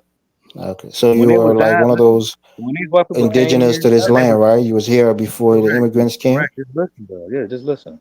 When the white people Okay. came here and they was dying in them colonies and they needed help, and my people want to Yeah, but help your they dumb people, ass. and again, I'm not saying this to disrespect, No, but your this is people this is wasn't they before weren't before considered they brought human slaves over beings. here. They were They had 3/5 of colonies a by man. themselves. You're not paying attention. But it's okay though, man. We're getting off Hello, topic though. But let's get back to what Kyler was hello. talking about. Yeah, I mean, bro, you are you one of those people like you're FBA indigenous to this I land? am those people. I am those people that are not you. No, I know that. What I'm saying, are you one You of those people that understand think that, you're right? indigenous to this land? It's not a thought, man. Are you one of the people that think you from Liberia? No, I know that. That's where I'm Do you from. What really I'm think you're saying, from I'm not Liberia? disparaging you. I'm not saying I'm not asking that Listen, question to listen, disparage. listen, I just want to listen. know where you're coming Do from, your do point you of view. really think that you built Liberia? Do you think that you was in Liberia before my people made Liberia what it was? Well, yeah, there were people on that land before people came Oh, in, and so do you think it or do you know it? no, I know there were people there. That's All what I'm right, saying. then. If So show some respect. So don't get with all that thinking. Like I said, let's get back to the topic. I mean, you're just talking and dodging the I mean, I topic. You're just being so told you, hostile. man. I'm asking you a question to understand your perspective. I just It's not a told you fight what was between you and up. myself. It's not a fight. I I mean, just told you what was up. getting back to the topic. Stop with all that thinking shit, nigga. Can you It ain't that allow hard to get. Bavana to talk, guys? Can you allow Okay, you're Bavana Yeah, one to of yeah, those talk? people. Mongo, go yeah, ahead. yeah. You You one of know, them so, people so, too that think you American and you a damn Yo, Liberian. Mike, I'm right? not. I never claimed to be, hello. American. I know I'm a Liberian American, if you want to put it You that ain't way. from I know that. I'm Liberia. an Yo immigrant. ass came to Asia somewhere, fool. Bavana, you want to go? You want to go before me? Yeah, All yeah. right, I'll pass the mic. Kyle, I'm gonna hop off. I'll probably jump back in again later. I'll be listening. All right. Can you hear me, Zongo? Go ahead, Zongo. Uh, your voice seems a little far away, but we can hear you. Just try Okay. to like match your voice a little bit. Yeah, I'll try to cut it off. I'll try to cut it off. So the brother say he read it and said to himself, he say, stop with all that thinking. I don't know if y'all heard him. So I mean, if you aren't really thinking, you just going off the emotions, and we ain't really talking facts. We just talking emotion, and that's not really gonna get us anywhere. It's funny sometimes though that when I hear the African Americans speak, they start they, especially with these immigrant Man, please arguments. just call us Black Americans. Take that African stuff off, man. You know it's They fake. start. Look, hey, look, I Tyler, said Tyler, you gotta cut his I I'm mic like about off. to being mute called up, man. I'm African gonna mute American. up, man. Tyler, yeah, you I got like being called yeah. African American. I So have no yeah, problem with being African. Tyler, we know. We know. I didn't interrupt him one time, not one time. So, anyways, so it's funny that when these brothers talk, they start their history from 1965 America. Come on, stick to the topic. You don't start So, belittling my people, man. Let's why talk does about why something does else than what we think. Carla, could you please cut this You ain't man's got mic no while I'm speaking? solutions, man. Please cut I this mean, what man's the hell Hey are mic. you Mike, talking about? you gotta Cut let him his mic, talk. bro. Cut his mic while I'm talking, bro. Because I'm not into that bullshit. But anyways, yeah, it's interesting how they start their history from 1965, right? The civil rights movement. In that civil rights movement, you had many people who was not just Americans. You had black folks from the Caribbean and Africa within that civil rights movement. Case in point, people like Stokely Carmichael. Stokely Carmichael was at the center of the civil rights movement, and he is from Trinidad and Tobago. And Kyler Let said me, that we didn't do shit, so Stokely hey, Carmichael ain't do nothing either. Tyler, could you stop this man from cutting me off, bro? Could you stop him from doing that, please? Yeah, The next, what you call? Who's that blind man talking? Yeah, Mike. Don't yeah, please let him yeah, man, finish. I'm a mute up, man. yeah, I'm man, gonna let him babble, man. Go ahead. yeah. If he can't handle his emotions, man, go do Yeah, something else. But Mike, if you continue doing that, you go to the back chat. the other thing too is, Calla, You keep when talking, I'm gonna deport you. when Elvis came on, and Elvis talked about not speaking to women in a certain way or whatever. Now, as an American, Carla, you believe in freedom of speech. People should have a right to express themselves. From time to time, whether they women or men, they have a right to express themselves. Should it matter that a person's gender is a female? It shouldn't matter. If women fight Man, for Elvis is a simp, you know. if women, Uh, let me finish. If women fight for things like equality, then we should treat them as equal. So we shouldn't treat them as this rare and precious thing. When they say ridiculous things, we should treat them as human beings, not because they females. So that I just really wanted to put that out there. One last thing I wanted to say historically, because when you start your history from 1965, you forget all the history that came afterwards. Because when people say, well, African Americans was a benefit to black people coming to the country in America, yes, that's fine. That's fine. But what about when African Americans was No, leaving? say it's true. Not as fine. Say it's true. What that's fine. But what Say about, because it's true.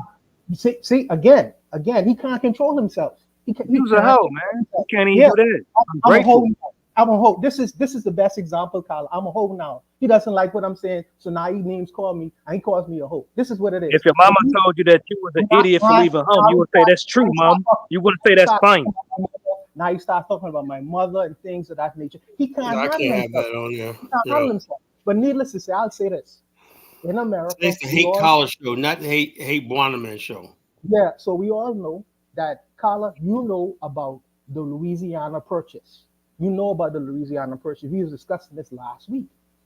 The Louisiana Purchase consisted of 15 states in America, 15 states that were territory controlled by the French. We understood this, one of which was a Louisiana. In that territory, you had a lot.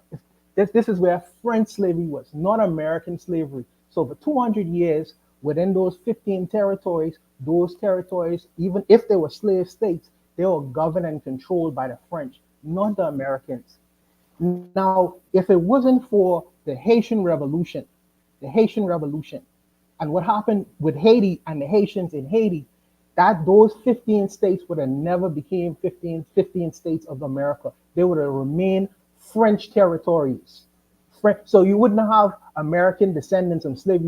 You would actually have French descendants of slavery within those territories, but for the French, but for the Black Haitians intervening and causing the sale of the Louisiana Purchase. So you should thank the Black people because you all benefited the Haitians. The Haitians caused you all to benefit in terms that those 15 states became an American territory. That's first and foremost. The second thing is when the Africans was trying to flee slavery from the north, from the southern states in terms of Atlanta and all those other states, they went into the Spanish-speaking Florida territories.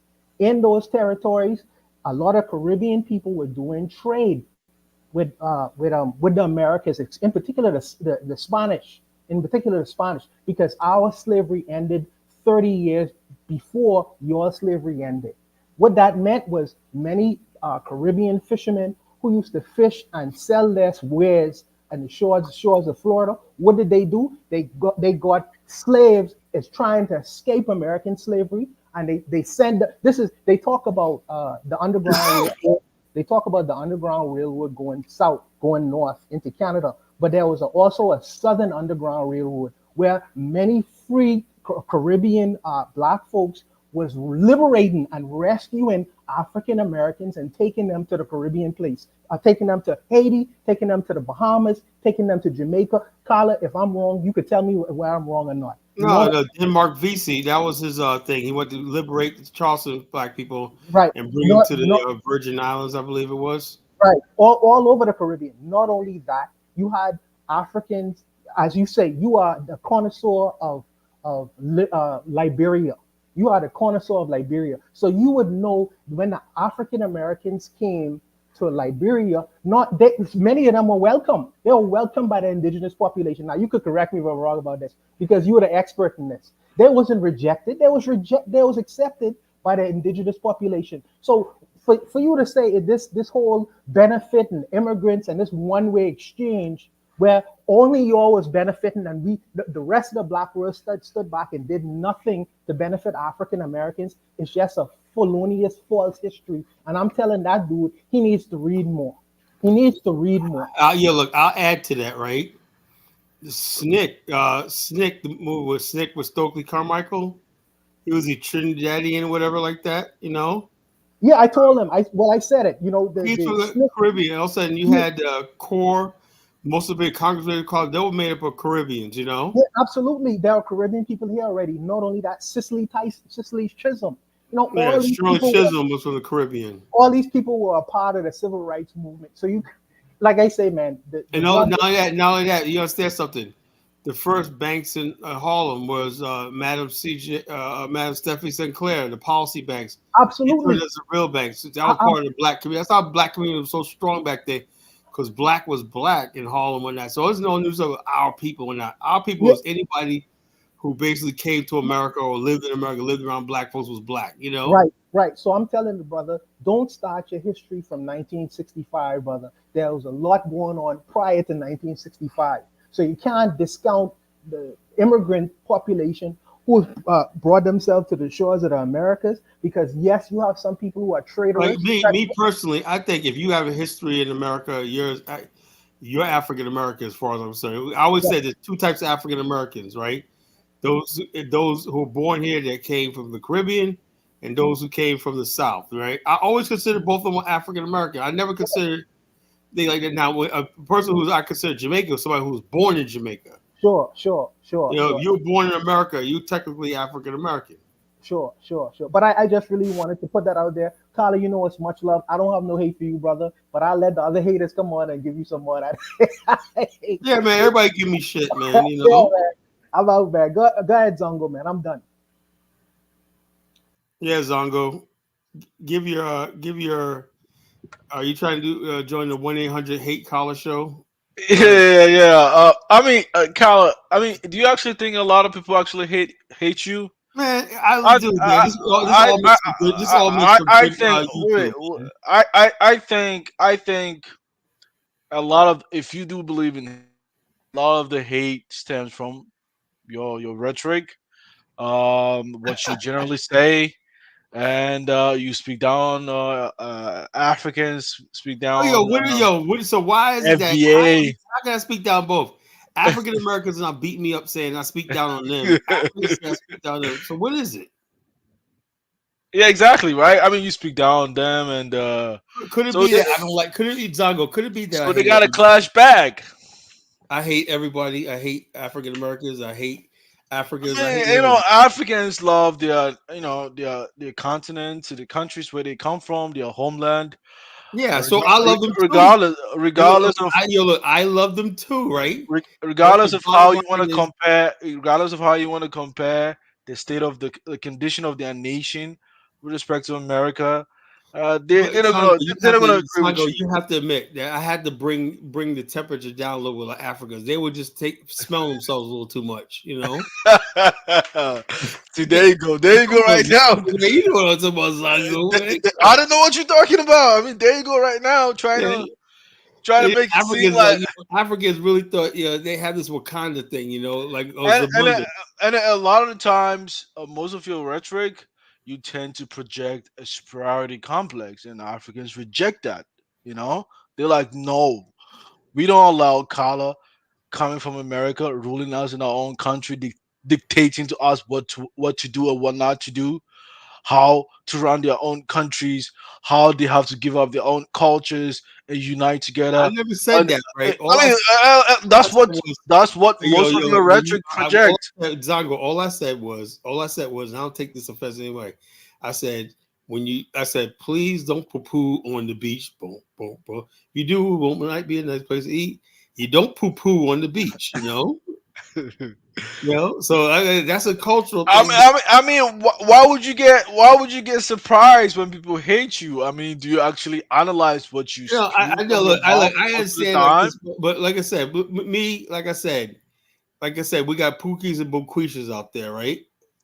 And they basically like, oh yeah. And I realize now that a lot of Pookies and Boomquesha, a lot of people that come on here acting like this. So these are people that grew up on Section 8 and welfare and everything. That's why they could talk about reparations, because that's all they know is getting a handout. Black people who grew up working hard and paying their own bills, making ends meet, and living within their means and whatnot, they're not thinking about no damn reparations. Like me and Bomani, we made a pact that we're never going to discuss with people. Like, we were sitting there talking about the trip, talk about Africa, how we could build this, that, and the other thing. We had some dynamite shows, Bomani and I, right? And you got that one fool calling up the, we're gonna have a discussion about reparations. Nigga, like I said, this guy Mike just a little while ago, right? I said, are you one of those type of guys? The two type of American Negroes, right? Yeah. There's one Negro that says, You know something? We need reparations to fix the schools. We need to fix our roads, fix the families, create STEM schools, invest in small businesses, and give opportunities. And the other one was like, "Fuck all that shit. Give me my check." That's what you see in California right now.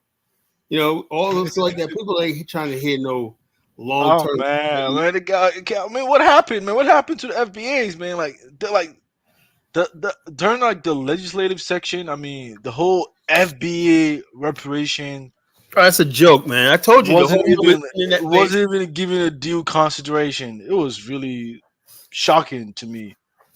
You know, It was a joke, man. that's nice. Oh, Bakala. I mean, coming back to the main topic. I mean, let's just be honest. You know, I mean, a lot of the stuff. I mean, you tend to project a lot more superiority complex, thinking that you have the absolute solution to the problems regarding black people, either in America or in Africa. I mean, yeah. Well, I don't have. I have suggestions. I have opinions. You know. And even like even in one of your streams, like when Elvis was trying to ask Dave where he came from, you had issues with the way he kind of posed the question. I'm like, I said Africans. I'm like, damn, like Carl, why would you get mad for him just saying that? You know? Go about the tribe. Yeah. I mean, Because why? Because tribe. Look. I know Liberia, bro. Tribe is man, that big. has nothing to do with Liberia. I mean, generally Africans try to connect with each Yeah, other but you based know on what? You know the reason why Liberia screw up right now. Right now, tribalism. You know, people that should not be anywhere near public office. A lot of these yeah, guys, but that's not. But that's look, a lot of these guys in political. the That's Liberian political. legislature, right? Generally, Who's the there? average. They know how to gin people up. They talk in their colloquy, and they talk all as the crime man, the bossa man, the bossa man, and they don't want an intellectual, pluralistic society. You know, so the bottom line, I don't see nothing good coming out of tribal identity. Nothing. Well, what You do you know? mean nothing? I mean, nobody's going against you guys claiming to be African No, Americans. I'm not Why would saying you that. deny the Africans for them I'm for them to saying claim when their you say I ethnicity? want a tribe, that means to me personally, it's like when you go to somebody's neighborhood and when they say, "What set you repping?" I don't Hey, know. man, I'm minding I my mean, business. you must be very crazy to correlate sets with ethnicity. It I is. It mean, come is. on, It man. I mean, is. you can't do Oh, that. it's Come not on. necessary. It's not necessary. That When I'm in a I group mean, of, hold on, when I'm in a group the of black people, sets when do I'm not like have that, they don't when have you're the out and you're language, the out food, when you're out in history, public, I'm in no Africa. I'm leadership, not thinking about nothing. somebody's tribe. What's the difference? Now, you females, you want to see what tribe because he's like, oh, she's fine. She's a bossa girl. I Bossa know, girl. but You know. I think you guys have to stop that. You know, ethnic No, but groups the in bottom line Africa. is that with Africa, eth- tribalism is yeah, mediocrity. but the comparison is like comparing apples to oranges. This is not apples to apples. Tribalism, yo, They check got to this out. do You're something. never gonna get any place talk about tribe, man, because the bottom line, no, or what you gotta do, Zongo, right, is at least with the African Americans, right? Be honest with us, you know. There's a Mhm. lot of people that basically go to the continent thinking they're joining some African experience and African brotherhood, and if you got that tribalism in your heart, and Yeah, then but Kala, you don't know a lot of Africans like you think you do. You know, because there are some Africans I sorry. After that 12 do years, there are some Africans I that don't do not. trust them. You know, Yeah, he asked me like this. I love Africans right there, but do I yeah. trust them? No, Oh, really? Why? I don't. I'm Why? sorry, I don't. I was like, you haven't Can, earned can, that trust yet.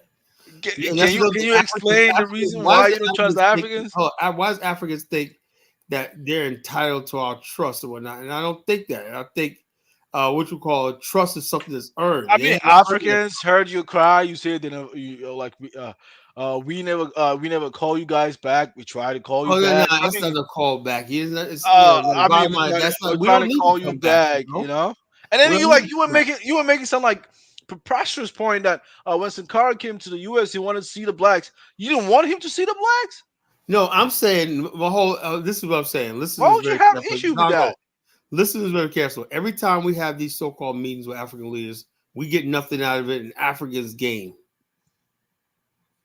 What you mean? Like I mean, you So in live other in words, one. basically, You live in every one time, of the most let's say an prosperous countries in African the leader, world. Listen, Jerry, hold Kala. on, when Jerry and Nana Rose came to America, that was back in the '90s, whatnot. You know, The Ghanaian community was so mad, right? Because they were all people living in exile, whatever like that, and they were so mad at the Black Americans. They were Drop the link, Kala. Drop the link.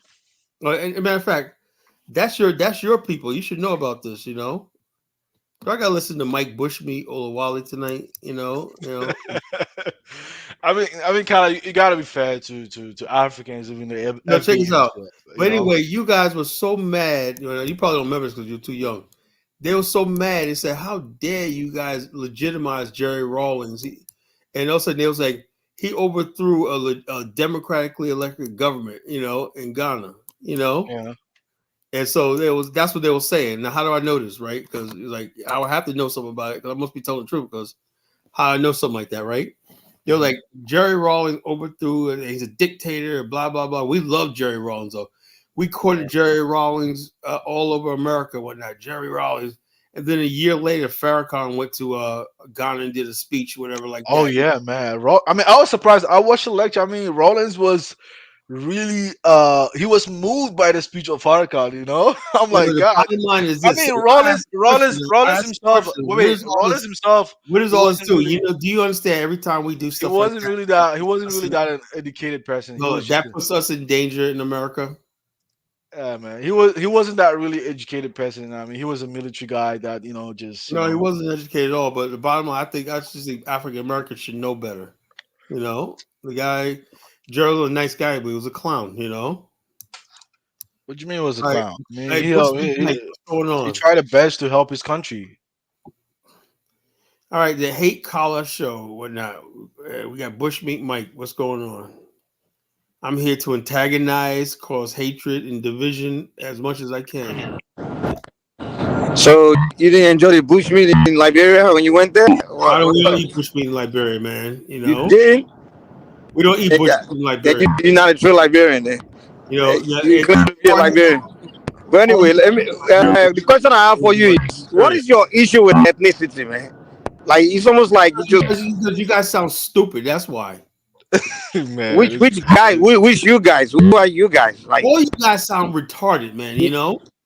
every ethnic group sound retarded, or some of them? Which one? and the idea that he has to compare sets to ethnic groups in Yeah, Africa. he was comparing blood and Crips to ethnic. Oh my Man, god, there's no way you that's not compare retarded Boston kind Crips of to those, calories, man. man. That's Well, completely check this out. preposterous, Check this out. This is the whole thing I'm talking about. This is the only thing I'm talking about, right? You got in Nigeria. I love the Yoruba pantheon. Love the Yoruba pantheon. But the problem is because you got these goofies call themselves Yorubas, right? I got to be The forced to. goofies. What do you mean? Who are the goofies calling themselves Yorubas? I say you. You know what I'm saying? Me, me as an individual or the entire ethnic group? Hold on. Why do I gotta friggin' accept somebody like Mike Olawale if I wanted to worship the god of war Ogun or the sea god Olagan, I say, okay, you can't do all that, man, because that's the tribe they come from. When I was like, oh shit, what am I talking about? I'm talking about I'm fucking. really confused. What is your question? You say, why do you have to accept me to what? I don't No, get I'm saying that when you walk around, I'm a Yoruba man. I'm a Yoruba man. Why can't you just be a Nigerian and let what you call everybody else have that culture and whatnot? You got to be the why can't face of the why, culture. See that. can't you also be an American too and just leave just you being black nationalist or African American all the time? Why can't you just leave it alone? Okay, so why can't you be American and not be black American or African American or whatever you call yourself, your ethnic group? Well, I Why mean, can't, technically, I am just an American. Be honest with you, well, the right? same thing. Technically, I'm a Nigerian too. So, well, then I have my ethnic group. I'm my identity, my ethnic identity.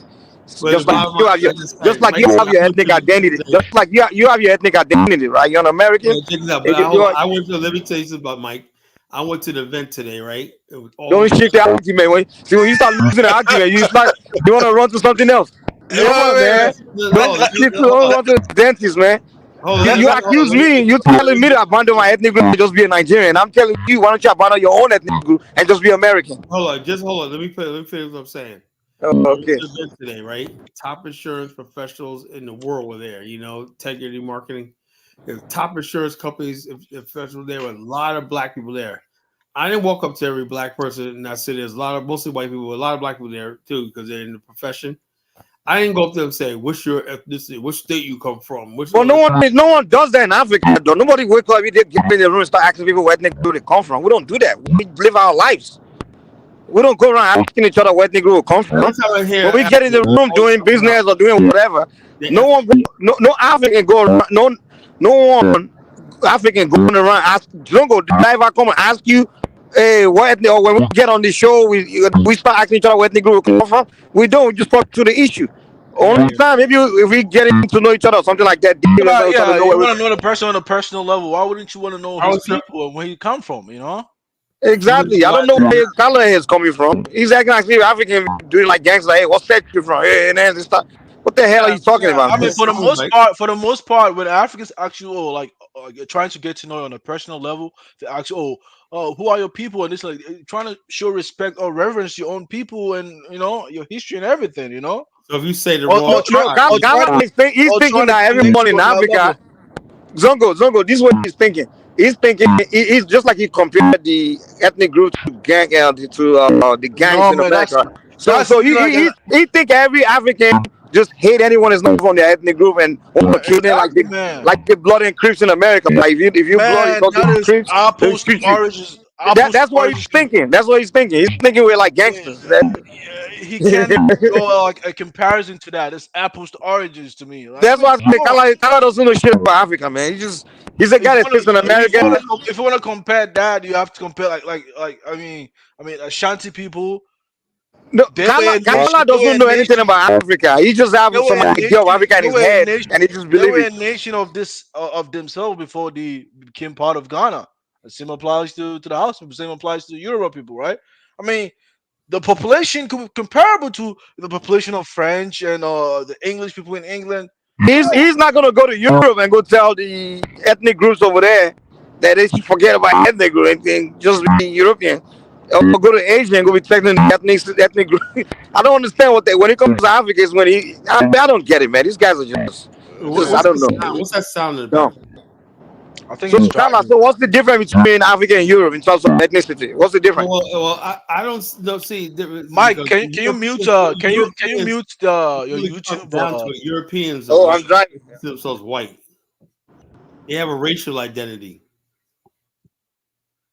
That's the difference between black people and Europeans and Asian. Asians see themselves as Asian. Right now, you got Asians Oh, building no, new cities. that's not true, man. Carla, that's not true, man. They have ethnic Can you hear me? identities. Yeah, they got ethnic Carla, do identity. you hold on? Zongo, let me tell you the mistake he's making, right? Carla is only exposed to white Americans, right? They just see themselves, they call themselves white. Now he thinks in Europe, the Europeans just see themselves as white. No, man. That's your I think you need to travel to Europe, Carla, and spend time over there. They Yeah, don't call themselves white. They call themselves by their respective ethnicity. The French, if you go to Europe, a Frenchman's not going to tell you I'm white. He's going to tell you I'm French. Yeah, he's But gonna say I'm that French. yeah, exactly. Italian is not going to tell you I'm white. He's going to tell you I'm Italian. So Carla has this American mentality. He's thinking the way white Americans think is the way the entire Europeans think. Can you still explain the neo-Nazi movement that has neo-Nazis linking up from country to country in Europe? Then I mean, The Colin, what? I think you the deflected, man. neo-Nazi The point movement. is, the point is, Europeans also have their own ethnicity, just like the English, the Scottish, and stuff like that. The Irish people, this is an ethnicity, you know. I mean, like, even in Britain, right? The UK, they have Northern Ireland and they have mainland Ireland. You know, these are the same people, even though like they were divided into two. Even in the United Kingdom, they have the Scottish, the Welsh, the British. They know they're different ethnic groups.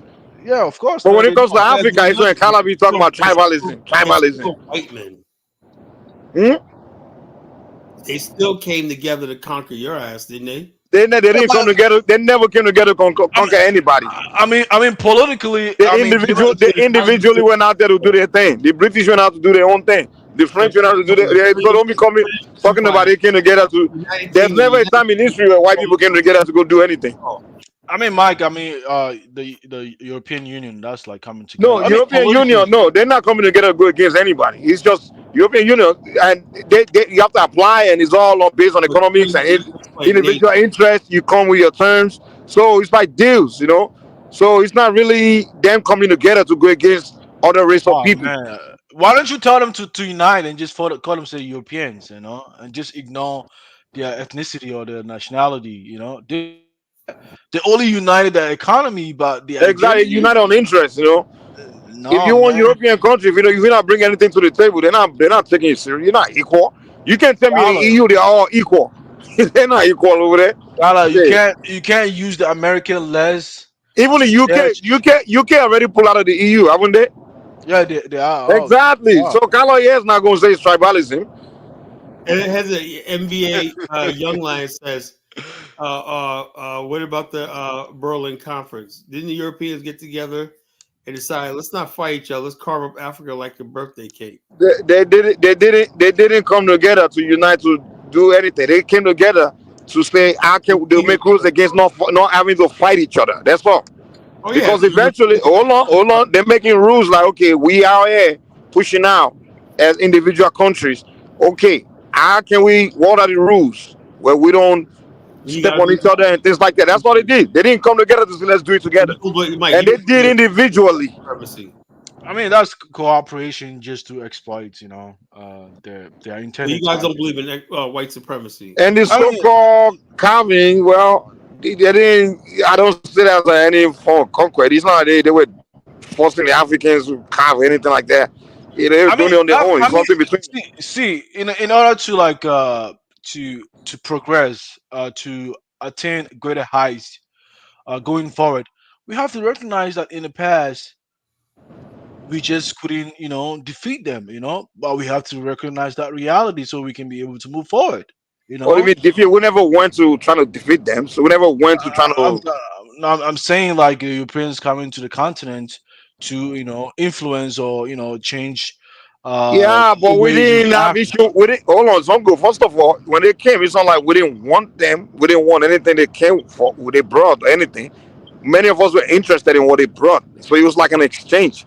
It's not. I mean, the way you guys always describe this whole engagement when they came, as if they just came and put guns on our head. We all just raise our hands up, like, okay, yes, sir. We just bow down and submit. No, that's not what happened. It's more of it's like it was more of an exchange. They came, hey, we bringing this. They negotiated with most people. Maybe a couple of places they had, they fought some battles or whatever. But for the most part, it was more of an exchange between the kingdoms and the respected European nations. The Africans were interested in because for a long time the Eurasia they had a community of nations where they were doing deals, and the Africans were kind of isolated. But many of the Africans wanted to get connected to the rest of the world. So to those, Eurasia and the rest of the world. And when the Europeans brought the idea that, okay, yeah, we want to pull you in with the rest of the world,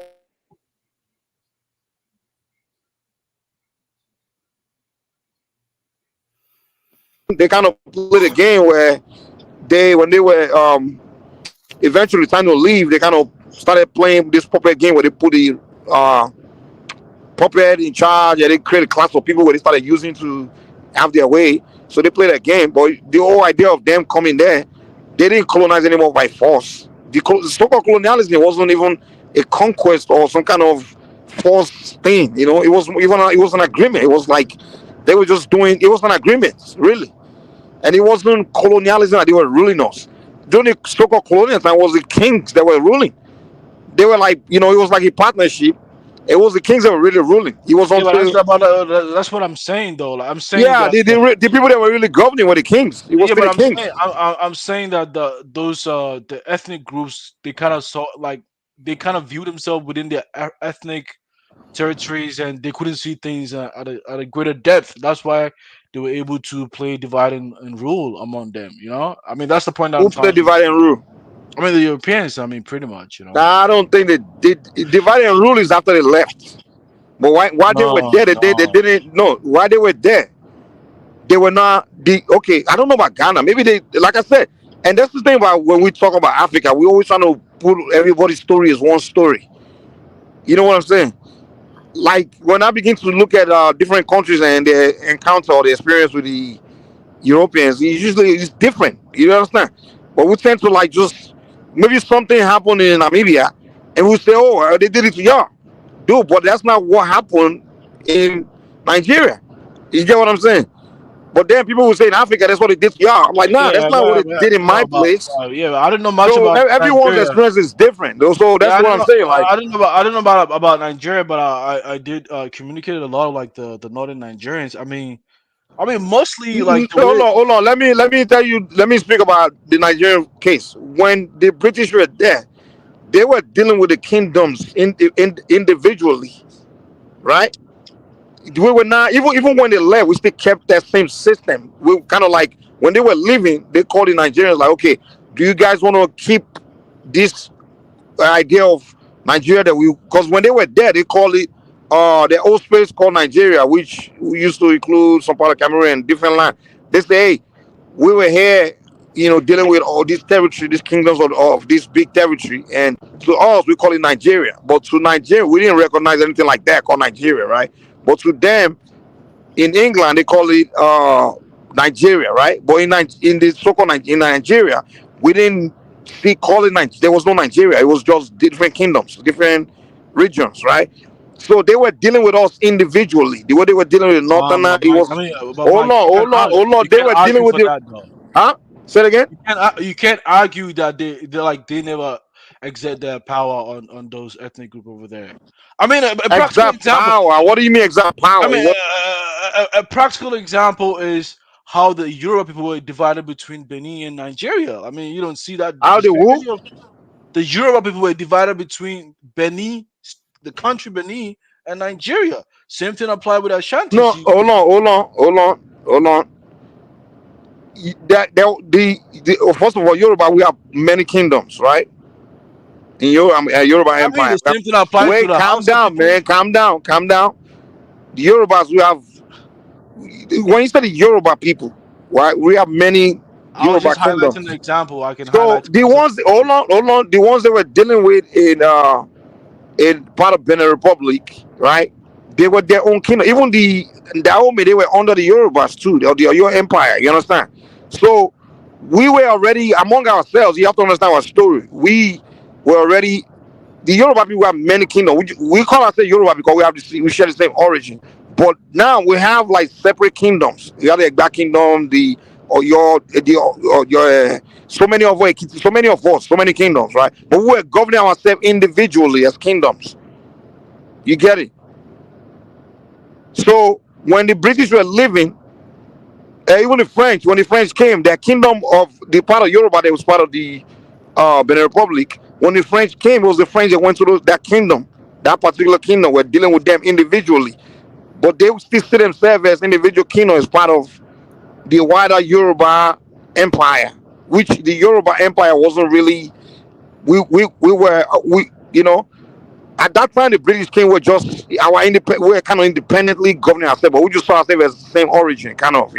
So it wasn't like they forced anyone away from anyone. That's not what happened. And when I mean, that's the case for the Yoruba okay, let's people. see, even the Yorubas in Nigeria, do you know when they were there, they were dealing with the individual Yoruba kingdoms individually, right? I get it. I mean, that's the case for the Yoruba people, as I explained. But the Hausa Yeah, people, that's what I'm saying. And the same with the rest of the. yeah, but the point I'm saying that's why But let me make a statement. That's why okay, in go ahead, go present ahead. day, like I don't want to speak for like all Nigerians, but Hausa people, I know them very well. They don't just see themselves out northern Nigeria. They see themselves as an extension to even the people from southern Nigeria because they are the same people, same kingdom. Like they see themselves as such, right? The same thing applies to even the Ashantis people too. They also see themselves an extension to the other groups of the Akan that are in the Cote d'Ivoire, right? I mean, Yeah. if you go to like the Ever people, they're part of Ever in Ghana, part of them also in Togo. So there is, I mean, if you go to like in northern Ghana, like But people, okay, well, wait. Well, before the British came, were they under one king? Hell no, most of them were even individual villages, just even independent, themselves. So you I talking as mean, if they were, hold on, you talking as if it was one kingdom with one king, and then the kingdom got split, where the king is no longer have jurisdiction over his people. That's how you're talking. I mean, it depends on the history of that ethnic group. Bro, I It think you depends guys on need to wait. go really tell your own stories, No, man. Stop no, reading colonial no, but stories, man. No, but I mean, I'm not trying to speak for Yoruba people. I mean that's your people, so you know much have much It's not. knowledge. I'm not speaking about just my. I'm just saying like I was speaking in Nigeria. You just kind of you want to like push me to the side. I'm talking about the Nigerian thing. When they were there, they were dealing with individual kingdoms individually. So the people that were really so during that colonial era, which was last about 30 years or whatever, from 1914 to 1960, they were just working with the individual kingdoms and they were working with kings, and the kings were the ones still ruling their people. But the British were just there introducing, because the agreement was we're going to introduce our civilization, our ways, our European ways. We're going to send some of your people to our countries to, introduce us our way of life, our systems, our bureaucracy, and everything like that. That was the agreement. So Man, Mike, hold on now, hold on, Look, hold on, Mike, hold on. stop it, bro. let Stop me it. make You're my point. embarrassing yourself on here, Let me make Mike. my point. Let me make my point, right? Yeah, What Mike, are you're you embarrassing talking? yourself, bro. Let me make my point, right? I mean, No, get it. one second, Zango. Wait. One Let me make a second. point. Let me make Look, a these point. guys, they were protectorate of the British Empire. That Yeah, means that you according were to under their rule. That say it again. means you couldn't do slavery anymore. They stopped your trade. They What are you installed people who talking were about? governors of provinces that was over you. They conquer you, bro. We as Africans, we have to take that L. They Hold on. conquer us I mean, and they Okay, that's what I'm colonize okay. saying, us. man. That's what I'm So saying. let's Like, Who's not try to talking that? sugarcoat it. It makes us look Hold weak. on, They hold beat on, us. hold They on. conquer us. They Period. conquer you. Okay, they no, conquer no, Liberia. We all know they but, conquer Liberia, man. wait, Liberia is a weak ass They state. conquer Britain. They conquer, Ghana. They, Okay, they okay, conquer no, okay. no, That's no. fine. That's fine. Nigeria. Wait, They wait, wait, wait, conquer wait. all of us. Stop Wait, it. Okay, wait, bruh, Elvis, It wait, doesn't take Elvis, anything away from us to admit that we lost. We were We're conquered. We not were the same people, colonized. homie. Hold on. First of all, we're not the same people. So don't say us. Talk about yourself. You can tell your Okay. story, So but so Nigeria was never if you want to colonized? debate my Are you story, saying Nigeria was never colonized and was never defeated by the white man? Are you saying that? okay, now explain it to me. Is Nigeria even a people? So what I do you mean mean, if you Nigeria want to use defeated? if you want to use Your semantics, statement does not fine. make But sense. Your statement. The Hold on. Your Oyo statement. Empire was First of captured. all, hold on, The Let's Benin take it one at a Kingdom was time, bro. captured. They took their Let's not make an bronze. argument. Let's not make They it an took argument, all of their arts and took it to the British Museum, bro, and now bro. the Benin people are still begging to get So those exactly, things Benin right? back. I Kingdom, mean, exactly, right? I mean, Benin You listen, know, Kingdom. man. That's it. Wait, Benin Kingdom, The it's a part of artifact, Nigeria. man. Yeah, the artifact it was dude. basically. Do you want to have? In Do you want to? Edo State, right? At the Benin Oh my Kingdom was God, is in man. current day Edo I don't want State, right? I don't want to Oh speak for Lord. everybody, man. I don't Do want you to want to have everybody like logical conversation, or you want to be blah blah blah blah blah blah blah blah but blah? I'm just Elvis, telling you, but don't be Elvis, preaching that you guys were but not Elvis. defeated. You was Okay, then defeated prove it to me. Can in we have Nigeria. conversation? I'm proving it to you that you was Okay, living then under a let's. protectorate, Okay, meaning that you okay. didn't have freedom. You didn't have your own sovereign will. Oh You my were living God. under a Okay, protectorate of the British Elvis, okay. Empire. Okay, I hear you. Mike, Can I wait. then ask you then? Okay, Can I then ask you a question? go ahead, fine. Okay, thank you. You still make a statement. Can I ask you questions so you can prove it? Yeah, Lord. Okay. So you said we're all British protectorate. Now, can you define the? Let me make this Oh, point before maybe you understand me, Mike. Let me make okay. it. Even in the But case of hold on, Ghana, I for gotta deal instance, one person at a time. I don't like this no, double bullshit, yeah, man. but I'm not speaking against you. I'm just making a point. I'm not trying No, to. it's not even. I'm not debating. I'm just Okay, go making. ahead, go ahead, go I'm ahead, go trying to make ahead. a point. The And, thing is, you Africans I have to mean, learn to start telling your own story. That's the thing. But go ahead, go I ahead. mean, Yeah. nobody's trying to generalize though. Nobody's generalizing there because I don't want to even generalize this conversation, right? But the point I'm trying to But make I is that gotta deal with one person at a time. Don't go like doing this, man. We'll be having one conversation, you divert to something else, you know. but I'm not Go ahead, diverting. go ahead. I'm highlighting the same topic, right? In the case of Ghana, for instance, there are certain ethnic Oh groups. gosh, shit, dude. The guy made a statement about let me and him debate my play, and then we can go to Ghana. Let's do one. Let's do one issue at a time. So you know, He made mention. Wait, dude, you are man. I missing don't one like point. when black people get together and have conversations. Like we don't get nowhere. There's no air in the conversation because you be talking Listen, about it's one not, thing. man. He said all of us. You don't get to the bottom of it. No, You start talking about something different. Mike, man. I think you're just being emotional, man. He just said all Africans were defeated, man. So I can't speak But about that's Ghana what. over But here. then let me Are you debate him on crazy, that. man? God damn! Can you Let me allow me to make a debate? point. Let me make a point, too. Are you crazy, man? Let me make a point. God, look. Okay, go ahead. Make your point. Go ahead. Yeah. I mean, Elvis, I get what you're saying about the issue of protectorate, right? But in the case of Ghana, for instance, there are certain ethnic groups that sought the protection of like the Europeans against other ethnic groups within the Like jurisdiction of Ghana. the Fantis against the Ashantis. Exactly right. So like that's the point. So I mean, Ashantis, like the Fantis saw the protection of the British against the Ashantis, but over time, I mean, the British were dealing with Ashantis cordially until it reached a point where they had to go into the interior to defeat them and make them a part of the colonies. That's how it kind of worked. Even Northern Ghana wasn't, they were convinced to be part of Ghana by virtue of persuasion. Actually, they weren't like really ruled like that. So I'm just trying to highlight this kind of like point, pretty much. I mean, Mike, you can go on and highlight the issues within your own country. Okay, first of all, you kind of lost. You dropped several points, but I want to make sure I remember every point. What was that? I'm driving, so I'm not looking at the screen. Is that Elvis? Oh, that's Elvis, right? Yeah, that was Elvis. Okay, Elvis, can you repeat your point again so that way I can, because there's several questions I want to ask you. It's kind of lost my train of thoughts. Yeah, I know somebody can go ahead for a second. I'm doing something real Okay, quick. okay. You first of all, I remember you said we were conquered and we were subdued, we were under British, uh, whatever you call it, protectorate or all that rubbish. Okay, so during the so-called time, the question is: did the people see themselves as people under British protectorate, or did they even accept it or admit, or was there a reality that they were under British protectorate? Maybe some kingdom, I don't know. But what I can categorically tell you is no. Because when I talk to people that were alive back there, they don't even know the word British protectorate. They don't know what the meaning is. So they didn't even know anything like British protectorate existed. Hold on, calm down, bro. Calm down. Just look at the flag. Look at the flag that was flying over those lands. Okay, first of all, see that's the problem. That's the problem of the black man. In England, if England is saying, oh, over there, right? Their reality is that, oh, that's my protectorate. That's what we're doing here. But in the African countries, the people don't say it like that. That's not what they're doing. That's not what they see. Look, being hold delusional doesn't make it a reality. Calm down, dude. Calm down. If you're a conqueror and you don't see yourself as conqueror, that's one thing. Reality speaks for itself. In 1960, Nigeria gained its independence. Why would you have to gain independence if you weren't conquered and you weren't being lorded over? You don't gain independence if you're already a sovereign nation. You're dumb. You're dumb. Just I said that you're dumb. I mean, come on, Mike. Why do you think it takes anything away from you to admit that Nigerians and all those different empires were colonized? It takes nothing away from you. To conquer, explain the process of conquering somebody. Explain it. It means to come in, take over a particular area with force, usurp. Yes, with force. Okay.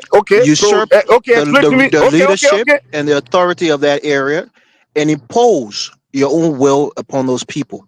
That's what it means to be conquered. Okay, thank you. All right, I'm glad you define it. Okay, explain to me how explain the process the British use force to conquer every space in Nigeria. Explain. Tell me the story. All right. I mean, for example, right? Let him talk, man. God damn. The language you speak right now is an indication of conquest, man. Like, what are you talking about? No. Mike. I can't understand you, bro. This is a losing argument. Tell me the force. It's a losing argument that you're trying to make. Is a prime example. You're not making an argument. You're not debating. I'm asking you a question. I'm just telling you because it's so obvious in the fact that you're not answering the question, though. Tell me the force. Tell me the force. Tell me when they use force. Tell me the force. The process of them using force to take over. Tell me. So what are you telling me? You're going to make an even more embarrassing. You the one that's telling me something, and I'm asking you. You're going to make an even more embarrassing point to tell me that these guys came in. If you can't answer, you guys lied down. You didn't fight. You didn't resist. If you can't explain what you're talking about, you're not saying anything. To even make that statement is even embarrassing. To say that I'm asking you questions. They didn't use force. It's embarrassing that you can't answer your own question and took your land. That's even more embarrassing for you to say. I asked you a question. You can't answer it. You made a statement. I asked you a question. I just told you. You said they use force, and I'm asking you to tell me how Are you saying that they didn't use force? Okay, tell me how they use force. I'm going to give you the win. They didn't use force. They came into Nigeria peacefully, and they took the land, and they took the kingdoms.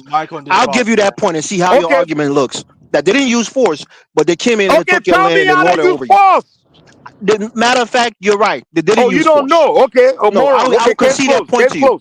They didn't use force. They took your land. You were lying down. Am I saying anything? I'm asking you to tell me. No.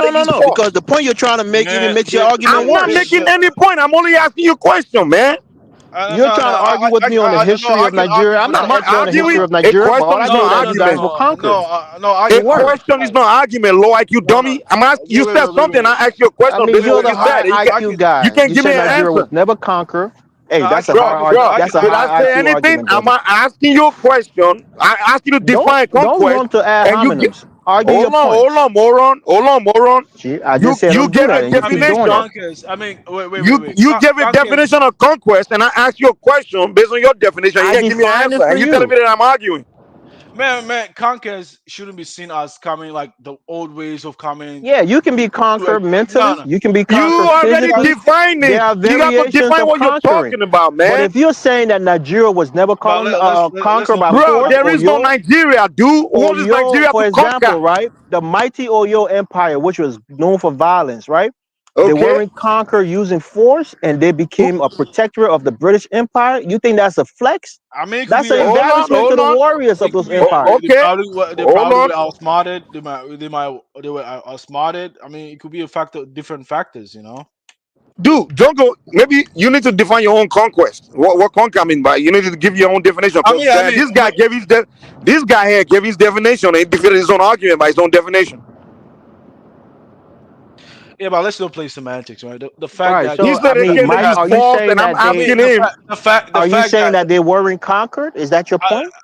Depends on your definition. I ask you to I define mean, conquer that's what I'm because saying. everybody Don't play I mean, semantic with the it, word. there's no Their semantic. You give a authority definition was according to your overtaken by the definition. British. Okay, Their bros, Elvis. authority was overtaken by the Hey, British. They hey. were conquered, According whether to by your force or definition, by crook. then the answer is no. no, Okay, so they weren't conquered. Okay, Mike, you win the According argument. to your definition, the answer is no. You win the argument. They let me weren't conquered, let me do and this. they were independent, and nobody conquered them. A You're lot of right, the Mike. You win. Bro, I understand you were conquered by slaves that came from America, so that's how dumb your society was. Bro, I So have no problem with that. I'm just you saying got you're conquered right. by slaves from plantation. That's how. So Fine. don't compare Fine, your Mike. people. Don't compare I your agree. people with my I people. agree with you, right? I agree with you, Mike. You can't And compare you're your people with also my right people, that, okay? So yeah, if you nobody want to say conquer you your people. conquer, then you can You're say that. right. I get that he made a People flawed. left plantation gonna conquer your people. Dude, don't even be Mike, you're talking right. where I'm talking, You're right. okay? I get what you're saying, People Mike. conquer nobody The conquered the fact, Oyo Empire. And Nobody then I conquered give the you, Benin I Empire. can And they define conquer. Define how they conquer it. I don't know the definition for conquer, If you Mike. don't know, then go to sleep. You don't know shit then. You don't know what the heck you're talking about. You're so emotional, bro. I mean, I don't come No, on this you're dumb platform to as fight fuck. with Why wouldn't I anybody. be emotional? I'm talking to a I moron. could fight if I wanted to, but I'm not going to fight with Dude, you. I'm just going to concede. You dude. win the argument. You can't explain Oyo to me how I got empires were conquered, but never I can explain conquered. to you how you got Benin conquered. Empire were never conquered. I'm not from Benin Why you take Empire. that to be an insult? I mean, you think this is an insult? I'm not insulting Bruh. those Yorubas or anybody who were You conquered by the you British. It's just shifting a your matter of point. fact. yeah, but It's not an insult. see, I I get it. didn't Like, say you're insulting. No one ever said you're Why insulting. you I'm only getting so asking you emotional about it? I'm not insulting you. I'm just substantiate saying this your is a point fact. because you're not making sense. Okay, Mike, I agree. I get You that win the argument. I lost. all the ethnic nations. You defeated your own argument. Wait. I get it that all the ethnic nations saw themselves differently, but the idea that they had to go to the Queen to seek for independent sovereignty to Which have who all went? Okay, it's gonna go. Okay, you made a statement. Now it's time for you to substantiate your own the point you just made.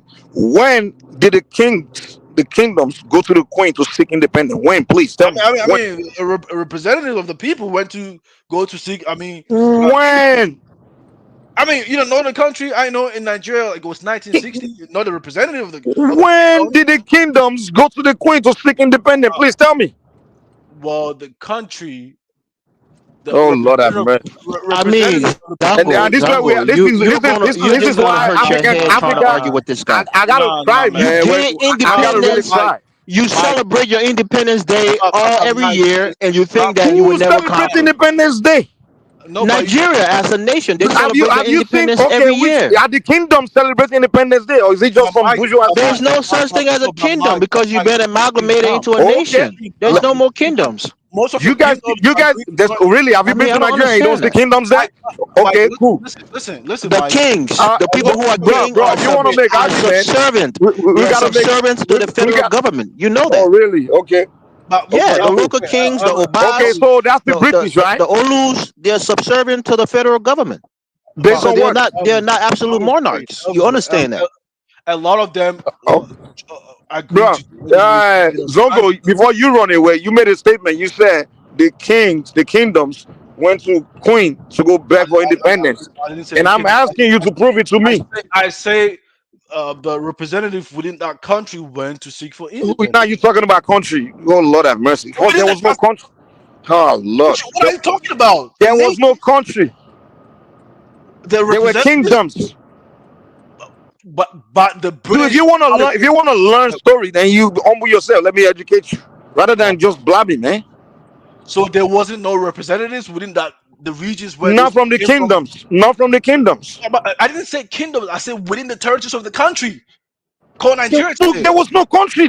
Dude, there was no country. I say within the territories of present day Nigeria, the representatives within the territories Okay, Zongo, you were trying to prove to me of the that. present day Nigeria. Hold on. You're trying to prove to Within the me that. you know what's Uh, ridiculous?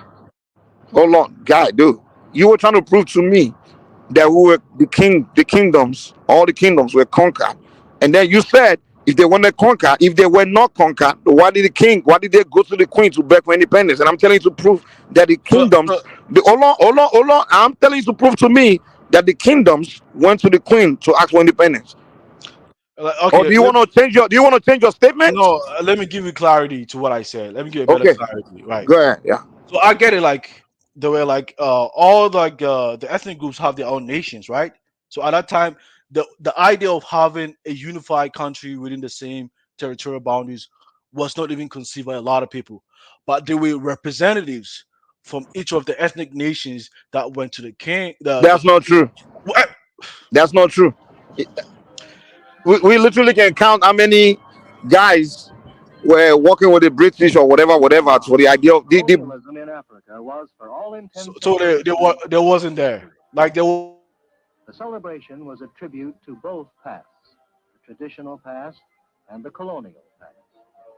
For some final words on independence, here is the Prime Minister of the Federation.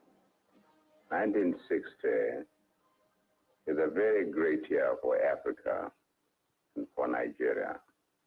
But we should do everything in our power to continue to retain the friendship of our friends, the friendship of the African nations, and the friendship of the world as a whole.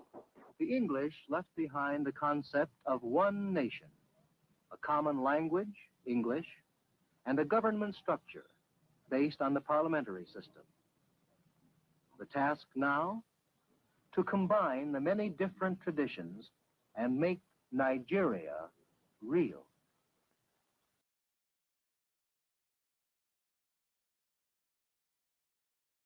I mean, you just. I mean, I'm hey, glad he said that statement. Very important. Make Push Nigeria must be real. as hard. Make Nigeria Hello? real. man. So I mean, that should trigger you. yeah, but I'm not. I mean, I'm not really getting this. 1960, Nigerian The idea that independence. you have to argue over this, man. You see, represented like Oh, hold on now. Azikwe, Azikwe, Okay, is Balewa. Azikwe a king? But I Colonialism say in Africa representatives, was, man. for What all are they? intents I and didn't say Who is he represented. representing? Is he representing a king or is he representing himself? the I celebration said was a tribute within Or the is he within representing the the British? but He was his, representing the eastern region. his people, man. Like, come on. Whoa, really? Did he? Yeah. Oh my God. And As Government By House Kaduna, the Queen held an Kalewa, investiture, bestowing the Balewa Balewa portrait was upon the representing the Sultan of north. Sokoto, Sir Yeah, Abu man. I mean, Bakr I don't know Siddiq, what he's talking about. making Like, him I a mean, Knight Grand Cross of the Order of the British Empire. Another to be honored was the Emir of Gwandu, and both these exalted men treasure the esteem of the sovereign and the honors bestowed. Before the Queen left Kaduna, she went to Lugard Hall, the new building of the Northern Legislature. In this hall, following the traditions of the Mother of Parliaments at Westminster, African statesmen will govern according to democratic freedom. Her Majesty now listened to a loyal address read by the Premier, the Sardona of Sokoto. The address expressed the general gratification of northern Nigeria that it was assuming greater governmental responsibility. man, 1,500 children, Sadona, that brought is the from 12 king of provinces of the Sagatu, northern man. What are region, you talking paraded about? on the Durbar ground to see the Queen and Duke. The little daughter of a village elder presented a bouquet, and presents were brought for the royal children. The visitors drove round so that all the Queen's young subjects should have a close view.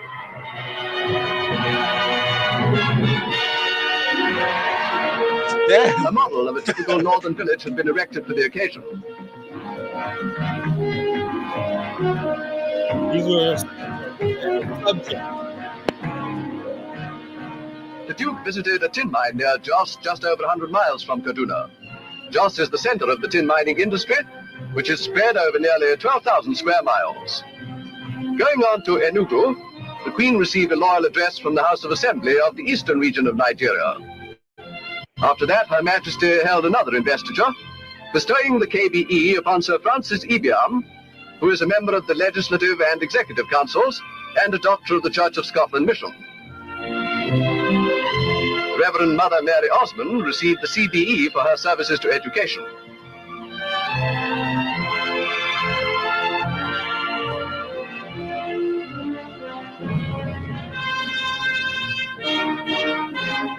At a Government House garden party, Her Majesty met many African notabilities of the eastern region. Then there was another glimpse of the heart of traditional Africa, tribal dancing at the Enugu Stadium.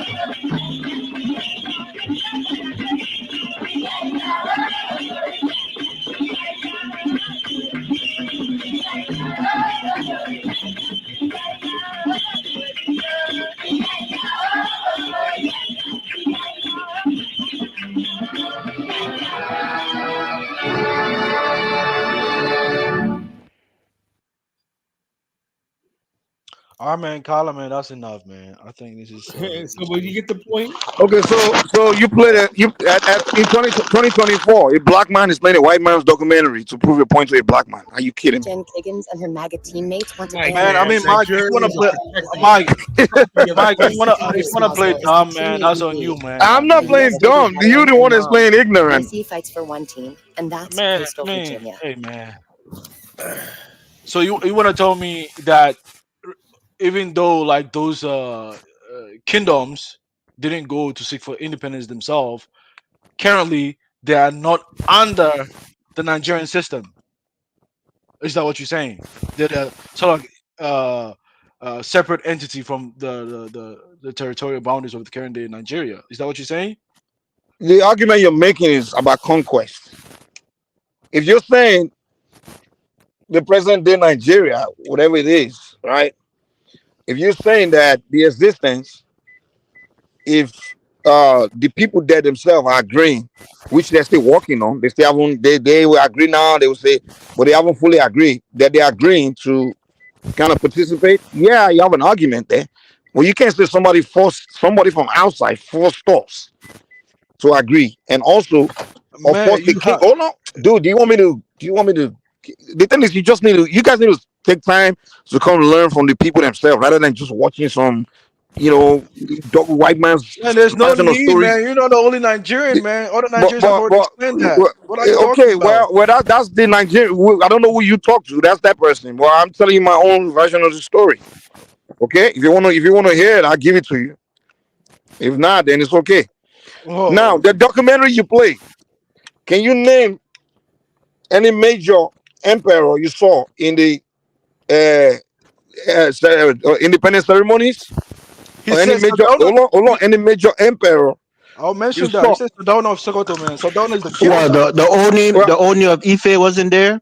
You out of your mind. You smoking crack. I'm asking you a question. He wasn't They're there. literally the only probably monarchy probably northern monarchs. Maybe a few of them or some of them. Like the Sardauna was there. Yeah, I don't know if the emir of Sokoto was there. No, Sardauna of Sokoto is the sultan of Sokoto, I should say, not the emir, but the sultan. Yeah. Now again, like I said, we have many kingdoms, and we all have our stories to tell. Okay, so the fact of the matter is, when the British, before independence, the people they were ruling, what they were side by side ruling with, were the kings. In fact, most, I won't say Nigerian, most people from many kingdoms, particularly mine, during the so-called British presence, we never saw white man among in their midst. You understand? What is your kingdom? They didn't see white man. Your British people were mainly in one section of Lagos, like Mike, what is your kingdom? Say it again. What is your kingdom? What kingdom did you come from? Well, I'm part of the greater Ife your empire, basically. So, now, if you can show me where the British sit down with your king say, okay, hey, sign your. In fact, I can show you proof that during the so-called colonial time, whenever the British officers want to go visit the emperor, when he walks into the hold on. This is a very important point I'm about to make. Never consented to the British rule. The Alafin never consented to the British rule. No. In fact, there was no British rule. First of all, there was no British rule. All that stuff is just what they tell you. What is it? Dude, well, let's. I don't think Kala want to hear what we're talking about. Maybe you different. So you can rewrite history. Maybe you know what? How about you guys come to my channel? We talk about this, man. Because I don't think maybe I can educate you guys on. Man, Kala, man. Let's listen. Don't be personal, Mike. Kala has I'm not being personal. The thing is, you young Africans, my frustration is not really like Elvis. My frustration is not really with you or what you're saying or with Zongo. It's just my frustration is with Africans. Because he's at a point where I'm like, when you guys won't start telling your own stories? It's like almost like, and I blame the old generation because make up history either, though, Mike. No one is making up. No, hold on. You can't change that shit. You gotta take that L. You gotta take. Hold on. The fact that bro. I mean, bro, I would take the L I can take as far as why we're here is my people. Like literally everything that was okay. For example, you gotta take the L, bro. So Kala, if I have to take a hell, if I have to take Kala, check this out. Let me ask you one critical question. But I can't even line any statement, dude. Nigger area. Hey, let's do this, Zongo. So what is the point of come to my channel, guy. Come to my channel, and I will break it down to you. You don't want to move people away from each other. I mean, Kala, let's hold this conversation, right? Okay. The thing is, let me ask Kala one quick question. Kala, during the slave trade, right? It was some Africans. They were kidnapping Africans and selling them, right, to the white men at the shore. Hold on. I'm about to ask you. Wait now. Look, Africans don't know any better. They were savages. They didn't know any better. Okay, good. So now, who do if I have to take a hell for what happened? Do I take a hell from the white man or do I take a hell from the Africans? I blame the white man because he no. No, hold on. The Africans. You guys are primitive. Okay, fine. That's apart from the point I'm trying to make. So if I as an African, right, want to take a hell for the thing that was happening, I'm not going to take a hell from the white man. I'll take the hell from the Africans. Because the white man wasn't the one. Hold on, the white man wasn't the one knocking on the door. Hold up, the white man. Let me tell you something, Mike. Let me tell you about history. All the British Nigeria company controlled the tin, the peanuts, and all cashew nuts, all that stuff like that, making Britain rich, paying their debts to the war and everything. Well, no. First of all, I'm not in Nigeria. I'm speaking about my empire. Kala, Unilever was the one that was controlling all of those things. Yeah, the company that was controlling all of the trade in Nigeria at the time. But they would make deals with the kingdoms. So it's not really much of control. They were making deals. Yeah, but Mike. But wait, guys, let's deal one point at a point. Let's tell us the one I am asking. Kala, hold on. I asked you a question just now. I said, when those Africans, the blacks, going kidnapping other blacks, right, and selling them to the white man at the shore, if I have to take a hell for my people being kidnapped within my territory, do I take a hell from the white man or do I take a hell from my people? I don't know, Mike. All I know I'm not taking hell from no white man because the white man didn't have enough balls to come grab me in my line. You gotta blame yourself, actually. No, it's not. I'm not talking about blame. I'm talking about the hell, like defeat. The defeat is my people, though. My people defeated me. That's what I mean. Blaming yourself, defeating. Exactly. So what I'm saying is the problem of Africa. If you guys really put your story in perspective, you will know that you're the one that's conquering yourself on behalf of somebody else. Yeah. And that's why I was going with the story of the independence. And if you guys were use enough wisdom, open mind to really listen to me, you get to a conclusion to know that there's really nothing the white man is really doing on his own or successfully doing on his own. It's the African that are doing 90% of the job for him. And until we start to tell our own story, and that you guys are looking at talking as if you guys are thinking I'm trying to deny or and be proud or something. But the where I'm trying to arrive is at the point where you guys begin to tell yourself your whole actual story, you begin to realize that you are the one defeating yourself. It's not the white man. Right. Whether it's a slave story where we kidnap ourselves and show them to him, or it's the colonial era story or the independence story where the kingdoms were not the major kingdoms, not or maybe some did, where will never, ever, ever would have accepted Nigeria. But it was some bourgeoisies. They decide to team up and go work with the British. Then they don't have. They were. That's why I was asking in the independence ceremony. Ah, You see, you mean to say so like the kingdoms? without the Wait, collaboration of the Africans, wait, the white Mike, man is not doing anything. So we are the one Mike, really doing all the Mike, work for them. Mike, let me ask you He's this. Then. correct. So, wait. You mean to Am tell I me? lying? No, Wait, you're wait, correct. Thank you. wait, That's the point I'm trying wait, to make to this wait, guy. wait, But they will just be, they will give the white man all the credits, but they don't give themselves the credit for fucking themselves. Oh man, let me ask you. You have to give yourself 90% of the credit. 'Cause all the fucking shit the African, even till today, go to the Congo. People who blame the white man for the coltan being taken from the mines in the Congo, but go to the mines. It's the Africans that are digging it. It's the Africans that are it's the African that are carrying the guns, sending their kids to the mines, digging it and handing it straight to the white man. So you doing 90% of the job for the white man, and then you give the white man credit for coming to put gun on. But the white man is not, he's not doing Come on, man. Wait. You're I the mean, one conquering the history. yourselves, not the I white man. mean, I don't know much about Nigeria or something like that, but I've heard about the term the amalgamation. So you mean to tell me a lot? I mean, I don't mean like you mean your kingdom, the king of your kingdom never agreed to be part of that amalgamation process in Nigeria. He never agreed to that. Can you explain amalgamation?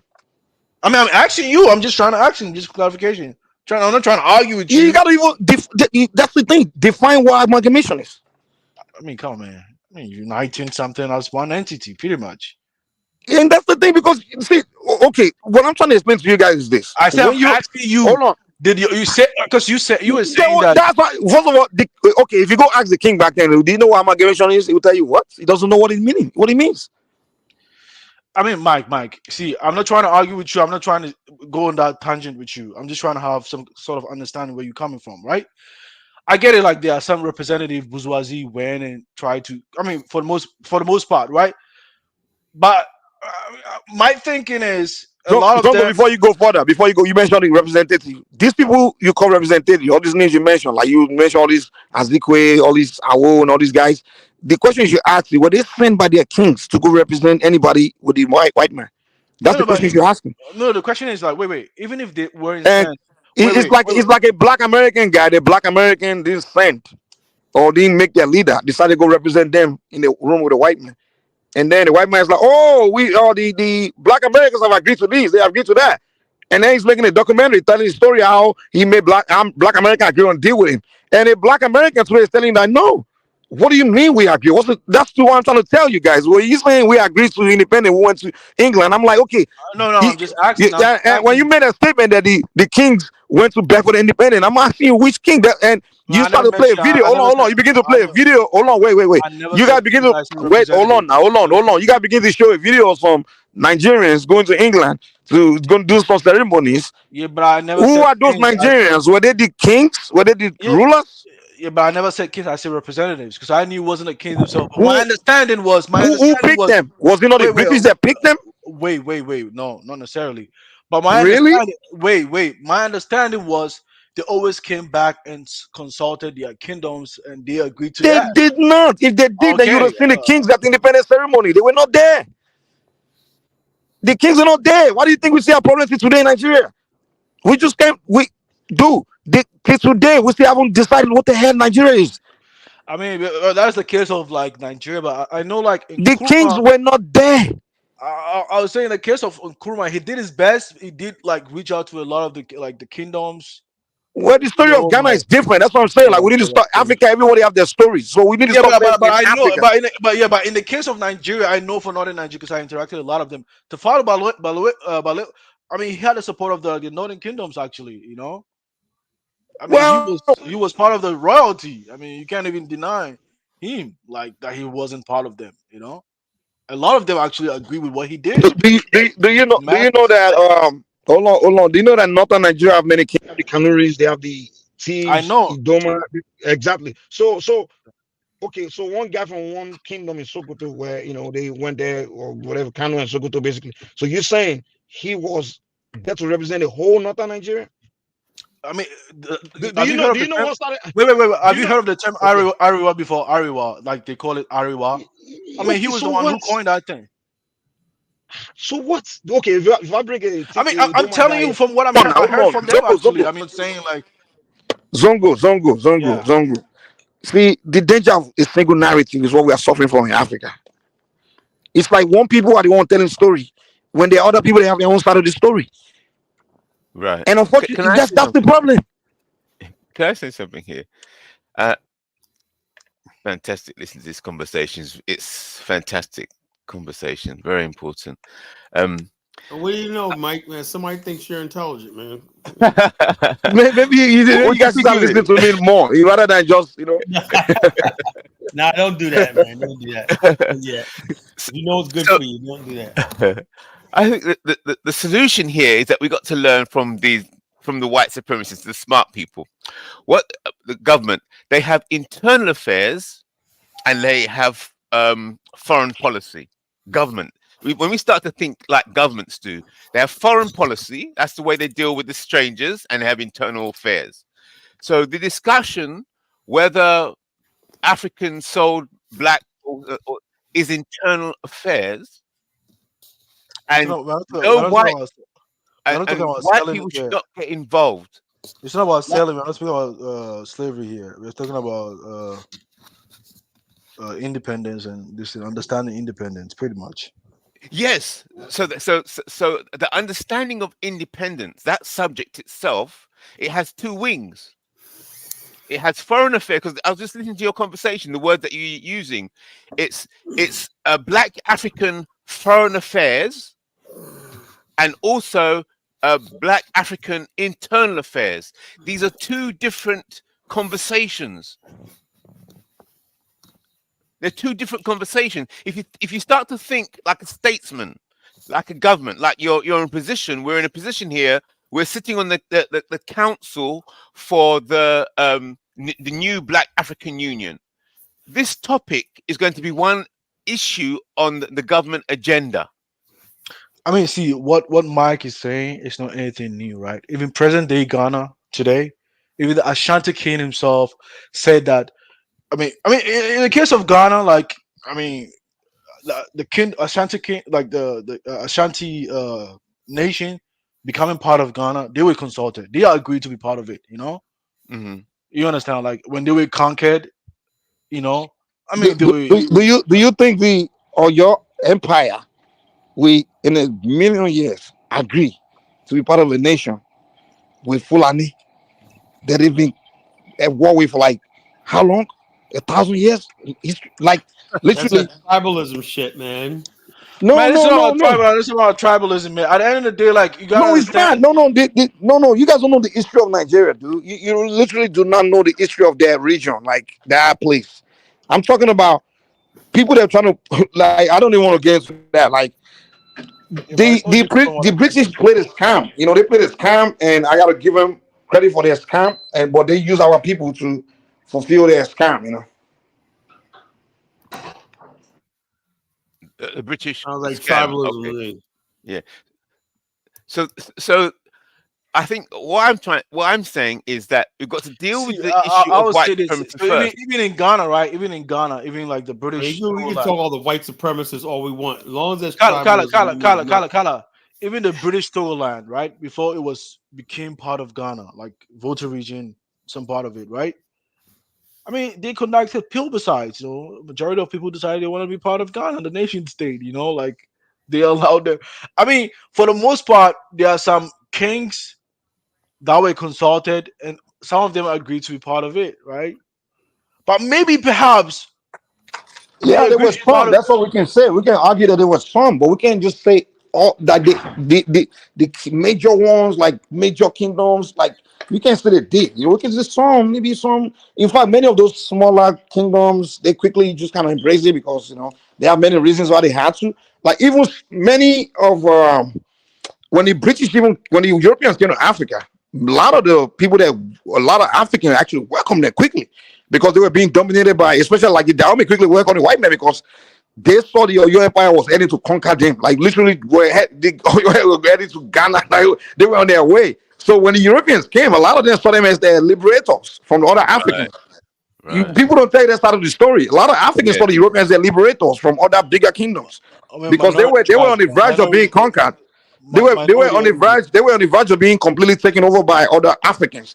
When the Europeans came, they quickly welcomed the white men, quick to come. So this part of the story, Africans don't tell it. The way they would tell the stories, like white man just came and just took everybody. Like everybody was protected. I mean, some tribe. I think Elvis knew that, but he was saying entirety. Where you compare like the affairs that went on the continent with the rest of the world, it was like we were taking advantage of. I mean, this reality. The story of Africa is very complex, man. Very complex. It's not one. It's not one single night.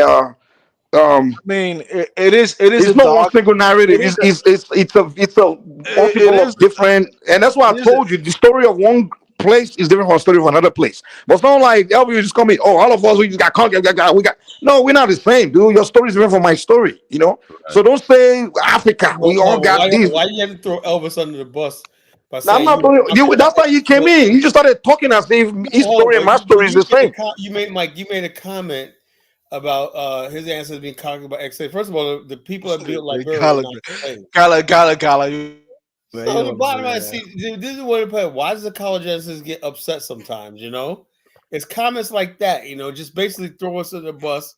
Hey, look, my ancestors can't help that slavery happened. That wasn't. Hey, Kala, no, not in a billion years. Even with the help of the U.S. government, would that you guys would have came would have came and conquer my people? Not in a million. Or even rule over my people. Not in a billion years. Look, that's what you Africans have to understand. Governing somebody is not conquering you. Civilized. No, even govern or even have a freaking mouth to speak. Like we let a lot of y'all come to Nigeria. You know that a lot of returnees. Till today, you don't really have voice like that. We give you a lot of Nigeria. Modern Lagos wouldn't even be there. Modern Lagos. What is this guy smoking? Yeah, but I mean, see, I think maybe the term conquest is just a harsh word, right? But if you look about the outcome of the influence, I mean, to some extent, we would say like they strongly influence our ways, the ways we do a lot of things, right? I mean, they change the language. I mean, they kind of educated people with their ways, right? So they taught them English, they took them to higher education, and try to bring their system. Zongo. Do you know that by now? Even Zongo, let me say something like this is very important. Zongo is mentioning language. I know people always bring their argument. Do you know that even today, like about probably 80% of Africans don't speak good can't speak English well. Now, no. Hold on. I'm talking about by 1960. I can categorically tell you that about probably 90% of Nigerians didn't know how to speak English. I mean, most of us learn English. If you talk to my grandfather, he doesn't speak English. My dad can barely speak it well. But hold on. What I'm telling you is this so-called why do you speak English? This English thing came about. It was after independence that we started learning English, adopting this whole unitary thing where everybody's forcing ourselves to learn this new nation language. Prior to that, they even when British were there, they always have translators. They didn't force anybody to learn their language. It was in school that we started learning it, and no one forced anyone to go to school.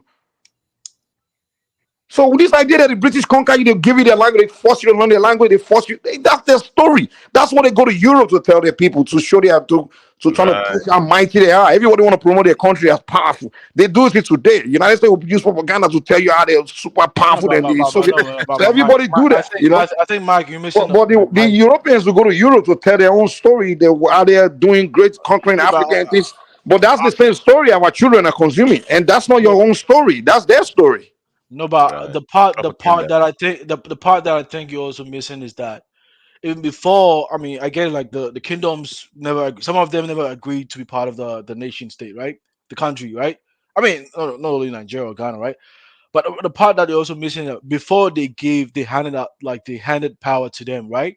The bourgeoisie, I mean, Oh, the to the bourgeoisie. bourgeoisie, Okay. yeah, yeah, Mhm. yeah. They train them. They Yeah, train them in such a wait. They train them in such a way that they have to follow their ways. So that's part of the influence. You can't deny that and too. that's where I was going. Hold on, hey, Zongo. Do you know that the colonial plan, they had a 50-year plan. Like this guy was, Europeans are smart, dude. Like when they Yeah. came, that was their plan all along. Because what they told the kings, the kingdom, was that, oh, we'll give us some of your people, we'll educate them and this and that, so that way they Yes. can learn our ways. But what they were doing was those people they were taking, they were just Europeanizing them and brainwashing them, and they were preparing them for Yes. the takeover when they leave to put them in charge. They planned it. So what they did was took people from different, and most of the people that took were usually people from servant class. You Yeah, understand? people are So loyalists to the exactly the servant nation. class. So now they can give them power and make But, them. but They, Nigeria, they would if you're from a servant class and someone's trying to make you as powerful as a king, or make you relevant, you'll be Yeah. loyal. That's why they're also loyal to the British, because Right. those bourgeoisies were so loyal to the. Hold on, no, hold on. Let me no, land. This is very important. So go calm down. Let me give you game. Hold on. Let me give you this game quick. When they came, want to start their colonial time, right? They want to take some people to go teach them, take them to England, teach them, educate them, give them their colonial education, whatever. That's what they were saying. And when they were taking these people, they were making sure they're picking people from those servant class, right? The children from servant class, not the adults, the children. They were targeting the kids, and this time they focus because these Ah, kids, yeah, interesting. they're not educating adults. They were kids. They was children. They yeah, they're took gonna Right. them. train you to become an They adult. they Yeah, took them from their families, feed them. It's like taking a lion from the jungle to domesticate in a zoo. Of course, that kind of stuff. Yeah. So they took them from as kids from very poor but servant it was class. happening. Hold on. So many of them they took it to England, westernized their mind, and a lot of things they always do was demonize their African ways Culture. and African and their language. They use vernacular. They kind of were brainwashing them, but they were preparing Yeah. them for the Right. takeover about 50 years later, right? Right. So those Makes sense. bourgeoisies, when they hold on. So whereas while they were in Africa, they were dealing with the kings as you the almighty, the kings making feel like they're the one in charge. But they didn't know Yeah, that they didn't know they're being set up for the future. That hey, they have some people they're Right. training. And a It lot makes of them, sense. they told no, a lot of them, they even took them to Sardos for military training. The soldiers in Yeah. Africa, many of them came from these the bottom class and the poor class. So they took them to even create the military, right? Yes. And then create the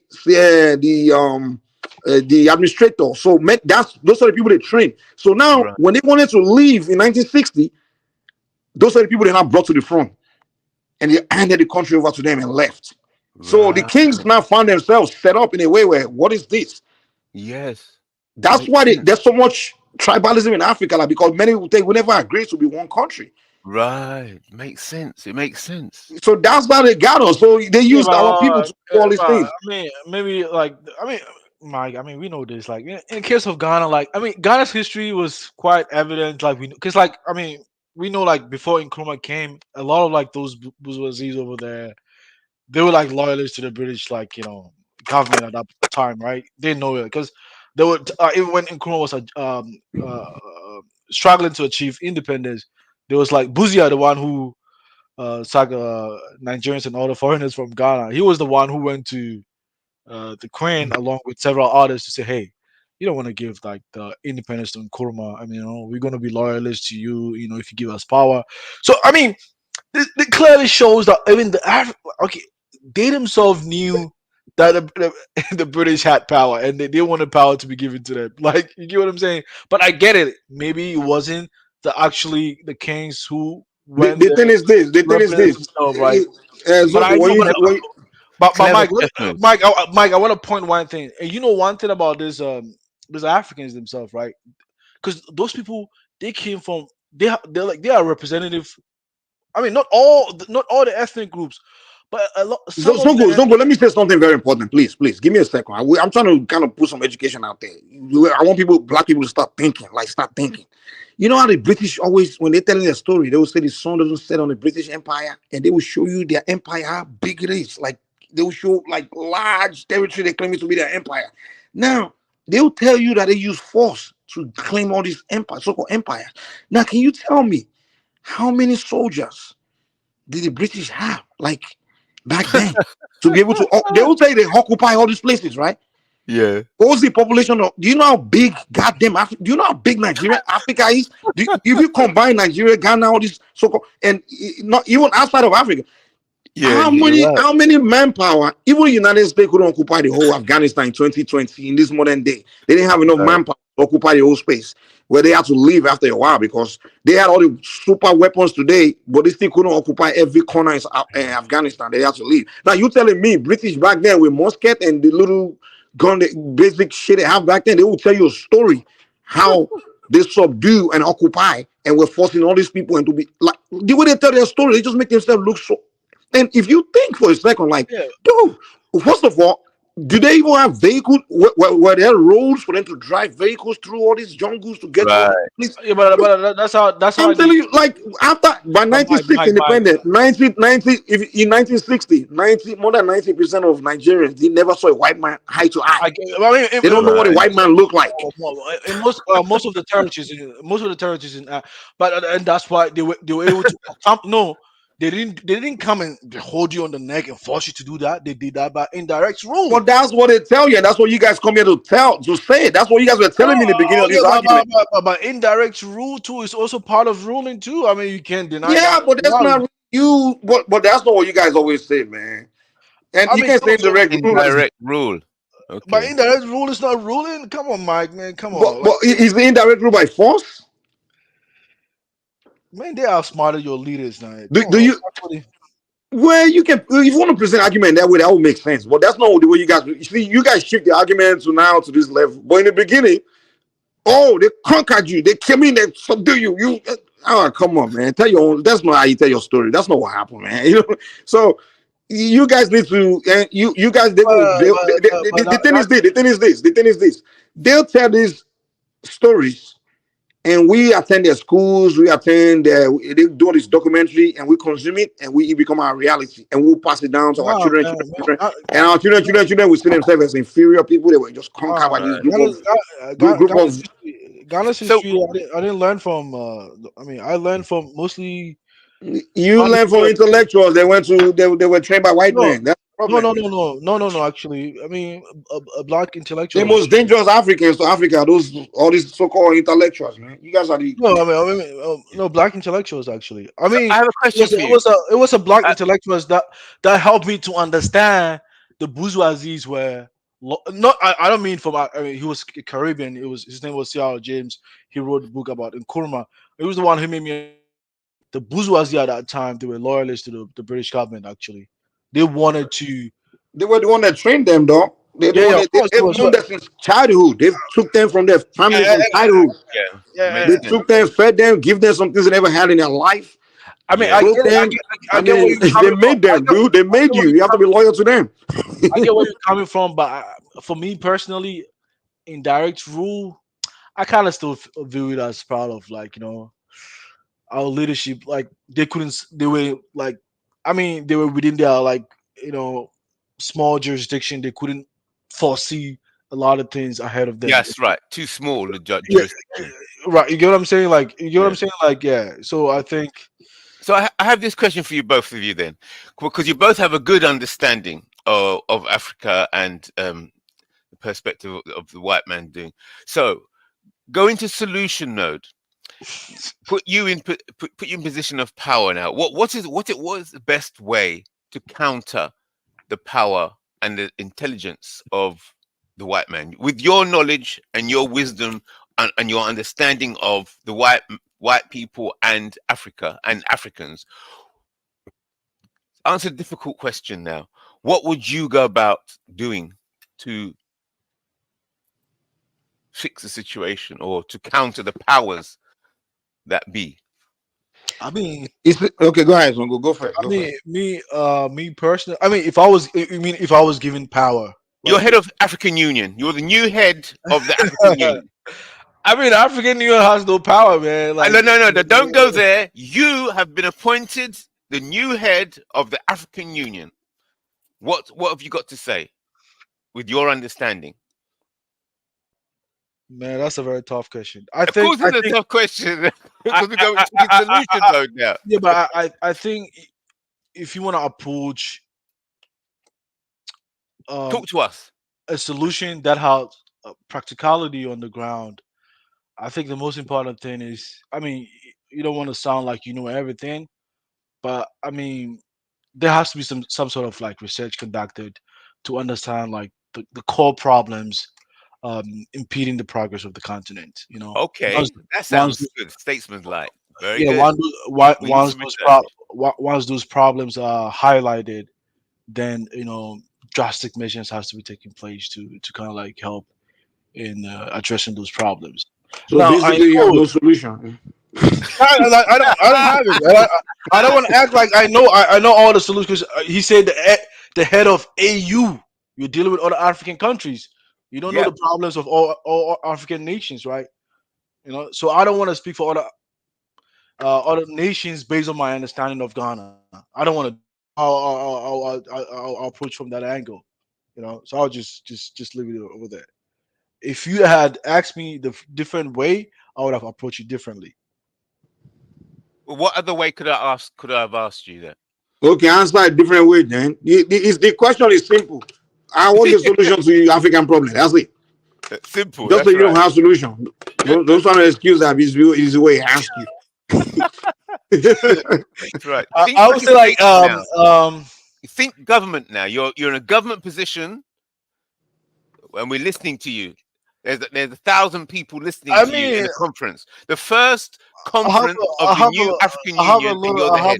I have a little understanding, right? But I also take some of the solutions that was. There's this guy, this every lion guy in the comment section. The guy is just upset that he's not the only one. The guy is asking for his president white man. I guess my position is basically some of the solution like that was given by. I mean, having your own central bank. Now we're talking. Now we're talking. Your own central bank. Don't you already have your own central banks? No, I mean like that is it's not influenced by like the whole. You don't have solution, man. The whole African continent having their own independent central bank. So if you have central bank, so what would that change? That would finance the needs of the African countries. Pretty much, right? I mean, one of the solution. Another. So what are you going to finance? Finance what? What do you mean, like finance what? What are you going to finance? Like what? What is the responsibility of the bank? Aren't they supposed to provide like finance, money? For what? To finance projects, developmental projects. So the problem in Africa is projects. I mean, it's one of the problems. Infrastructure projects is one of the problems. So infrastructure is the problem in Africa. No. It's one of the problems. Actually, it is actually one of the problems. He's telling you problem. So you only can solve one of it. So you only have solution for one infrastructure problems, right? I'm highlighting. Bank having a I mean, because I think what my man is trying to tell you is what's this way to get your people to the point where you are just independent and you're just you're advancing. I think that's what he's trying to ask you. Where you don't. I mean, I'm giving one. I mean, remember you mentioned like just free off from the Europeans or something. I think that's what you're asking, right? Is that the three? Yes, but that's what I said, man. Like, okay. So if you build a project now, you'll be independent of them. Of course, I mean your bank is not going to connect it to like the financial system. Like having something that you want to deal with. Having alternative means of doing stuff. I mean, it's one of the reasons. I'm just giving my own. The role of central bank. I mean, so have your central bank. So what? Well, you abandon the dollar. Is that what you're telling us? I mean, pretty much. You abandon the dollar. Yeah, you can do that pretty much, right? Another that I would also want to do is I would say like the language Though thing. even if you create one currency for Africa today, it's still not gonna be the most powerful currency. Your dollar will still be the most powerful currency. No, really. I mean, With this present day unproductive Africa where you produce nothing, I mean, it's part of the ways, man. I mean, you don't want you to like depend feel on like they saying, control the trade because you depend on them more for import than they depend on you for your exports. but I'm saying if you unite those the Bro, countries, just leave it, man. Just abandon it. wait. If you unite those countries, right? Like the countries, let's say like they have a unified economy, right? So you unite a bunch of poor people. What you mean, man? You can come as a This block. idea of uniting poor people is a way to make them rich. The economies. It's a low IQ idea. You uniting poor people for them to become rich. Are you kidding me? Zero plus zero plus zero plus zero plus zero plus zero equals zero. I mean, So the economies. If you unite the economy, are you kidding? Which economy do they have, man? There's no industrialized economy in Africa. So what are you uniting? Uniting a bunch of unindustrialized economies? Come on. but there are there are They're certain not. You still depend on. Oh man. there are some sectors that are industrialized. I mean, there are other areas that are not industrialized, you know, and there has to be industrialized at the So you're highest. already united. All 54 presidents are in China right now. So you are united. You are united in meeting Chinese, and Right, but they are going to separately, so people. So they are united. Though you So are all united in what you are solution all do you have? united in unproductivity. Period. You're already united. Trust me. Trust me. What solution do you Dude, have? don't die unity bullshit, man. You can't bro. I'm not dude. If you put poor people together, they're just gonna be fighting each other. They have nothing to offer each other. The first step is for you guys. Hold on. Before you start talking unity, the first thing you want to do is become very productive people. Figure out to become productive where you can manufacture everything you consume. You can make anything. You can go into scientific research, learn how to make things that everyone else is making. So you don't depend on them. With what? With what For their, language? you don't depend on their imports. With what language? Productive with what language? What does language matter? What the heck?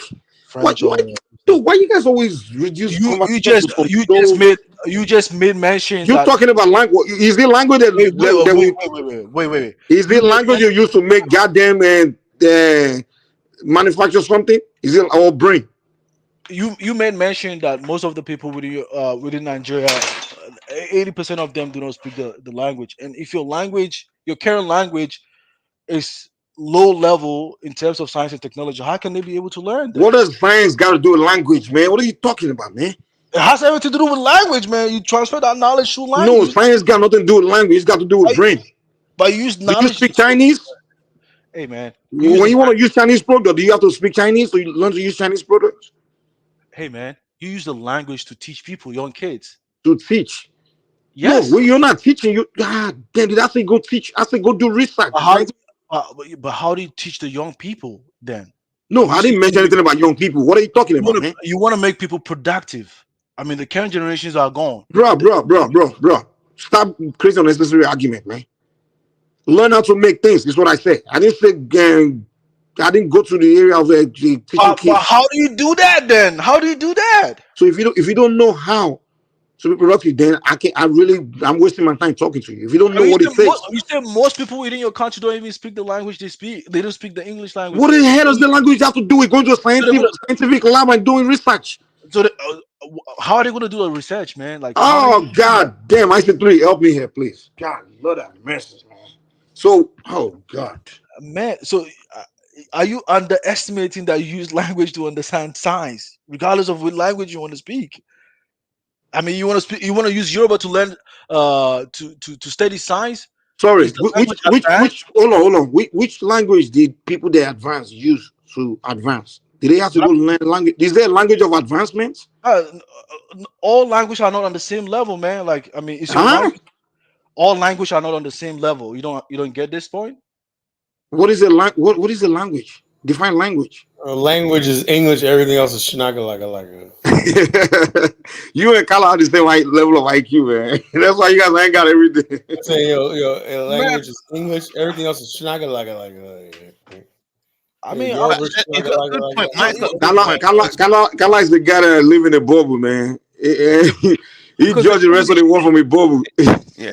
I mean, what Mike was saying earlier is that the English, or the Westerns, only got a few youth and then took them away and educated them. So it wasn't the language that they used to conquer or dominate so much of Africa then. Because as you were saying earlier on, that it's only in the 60s that they even started to see white people, or even started to That's a lie. you know. Mike is bullshitting you. They saw white people from day one. They knew who white people were.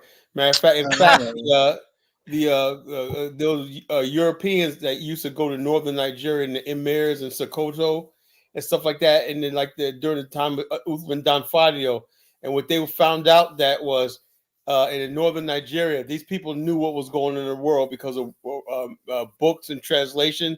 They had an editorial view of the outside world that they were profound. In other words, basically, they knew about the. We were talking about population, Kala. Yeah, but this idea that Africans didn't see white people, come on, please. The population will not even. Kala, do you know that there are some people in Africa today have never seen a white man in their life? Oh, stop, man, stop. Yeah. Really? Africa's massive. Zongo, am I lying? What'd you say? There's some people in Africa today. Since the day they were born, they've never seen a white person before. Oh, a lot of them. A lot of them. Mike, well, Kala doesn't know that. He think everybody's black American. That's his problem. That's why you always have to shove this white man thing on every African. And I know you don't like holding L's, right? But I gotta tell you this: you gotta take this L. Every country, including Nigeria, receives foreign aid. Okay, so what does that mean? I'm never making any argument for Nigeria. So I don't know. You always talk about Nigeria. What the hell ain't black people? Yeah, but I mean, the conversation now is about solution, right? And we're trying to digest. Yeah, but when it comes to anything solution or building or anything, Kala is the last person you want to go to, man. You know what I'm saying? The bottom line Kala has no brain to solve any problem, dude.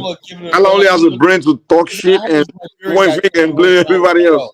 Zongo, I had this white guy tell me, I like white people better than black people because when I was in the refugee camp, they used to bring us milk.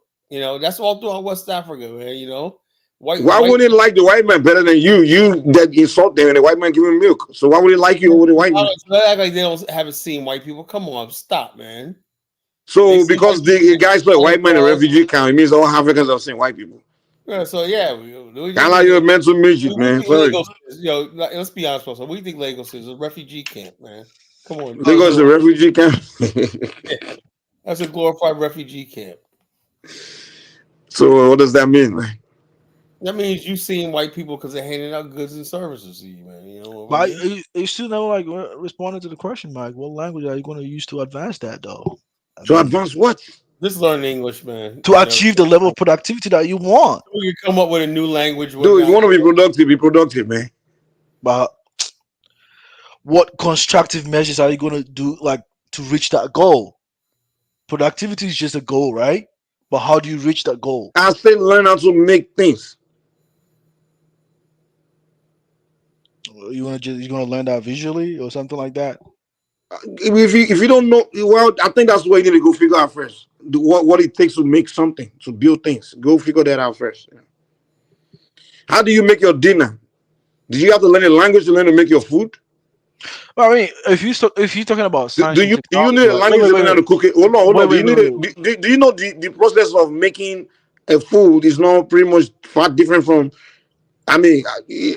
process of making something, anything else. So you just figure okay, if I put this, mix water with this, boil it, and do this, it might form a shape and become this, and become something.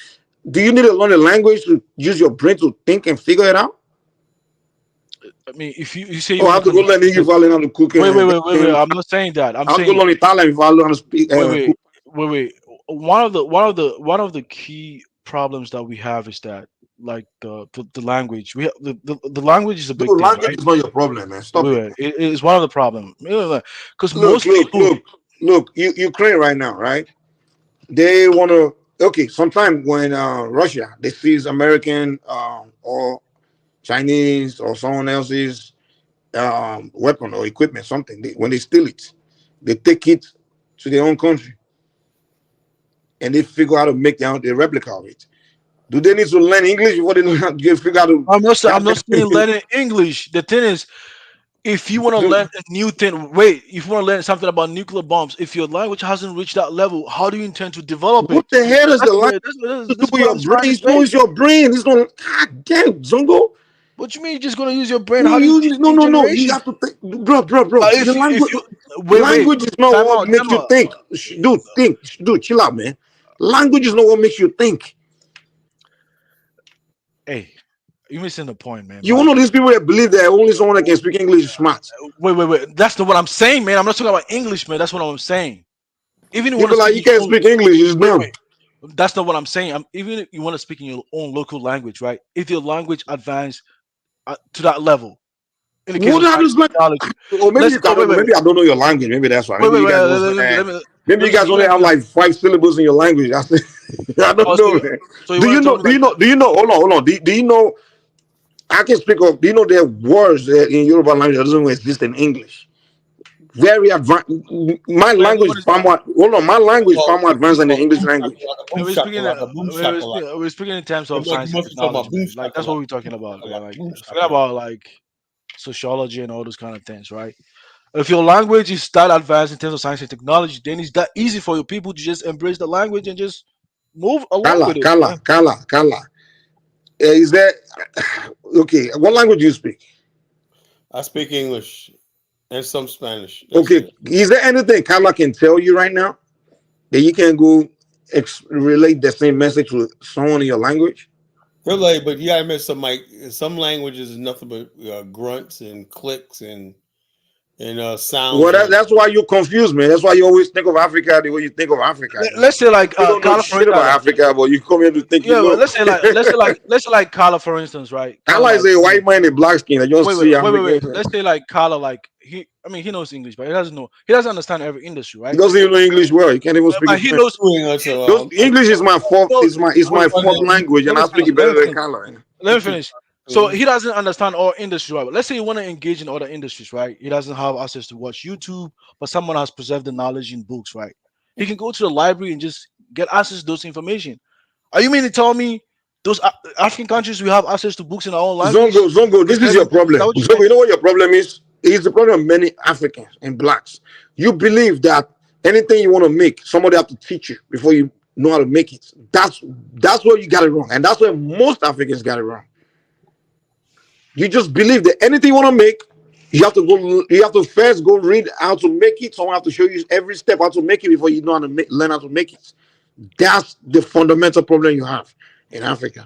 That's all not right, what I'm brothers. saying. Well, anyway, I gotta go. I gotta go to work in the morning. That's why I start my shows early. Anyway, I'll be back tomorrow night. I hope I was gonna do a part 2. I thought I was gonna get some more hate tonight, man. But man, I see like people love me more than they hate me and whatnot. I'm disappointed. I'm really People are done with your low IQ. I mean, Your low IQ diaspora war. That's why the people like FBA, the FBA guy, what's his name? FBA Young Lion is here for that, Your FBA troops, they will all come. You always started. You always started. JT, you don't want to highlight your. It does FBA. People are moving on from you guys. We're moving on to better things, Maybe his language, maybe his language, they have the periodic table. So no. Check us out. The Ethiopians created their own periodic table in Amharic. The oxygen has a new language in Amharic. Nitrogen, helium, all the stuff like that has a in Amharic. That was smart.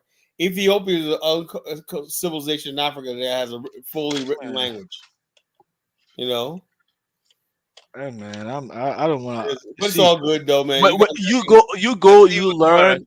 You learn. You preserve the language. New generations come. The people Anything is knowledge. learn science, learn everything to pick ourselves up, man. It doesn't really matter. But the reality, Carla, most of these languages in Africa are not really that advanced at that level. I know. Learn science and What to technology. do, I have no idea. And you just want to just go and learn. Just go and learn. I mean, you learn the knowledge. Just when you die, the knowledge. You know what it is. You die with the knowledge. Africans, just like Black Americans, got to learn how to take the L. Right?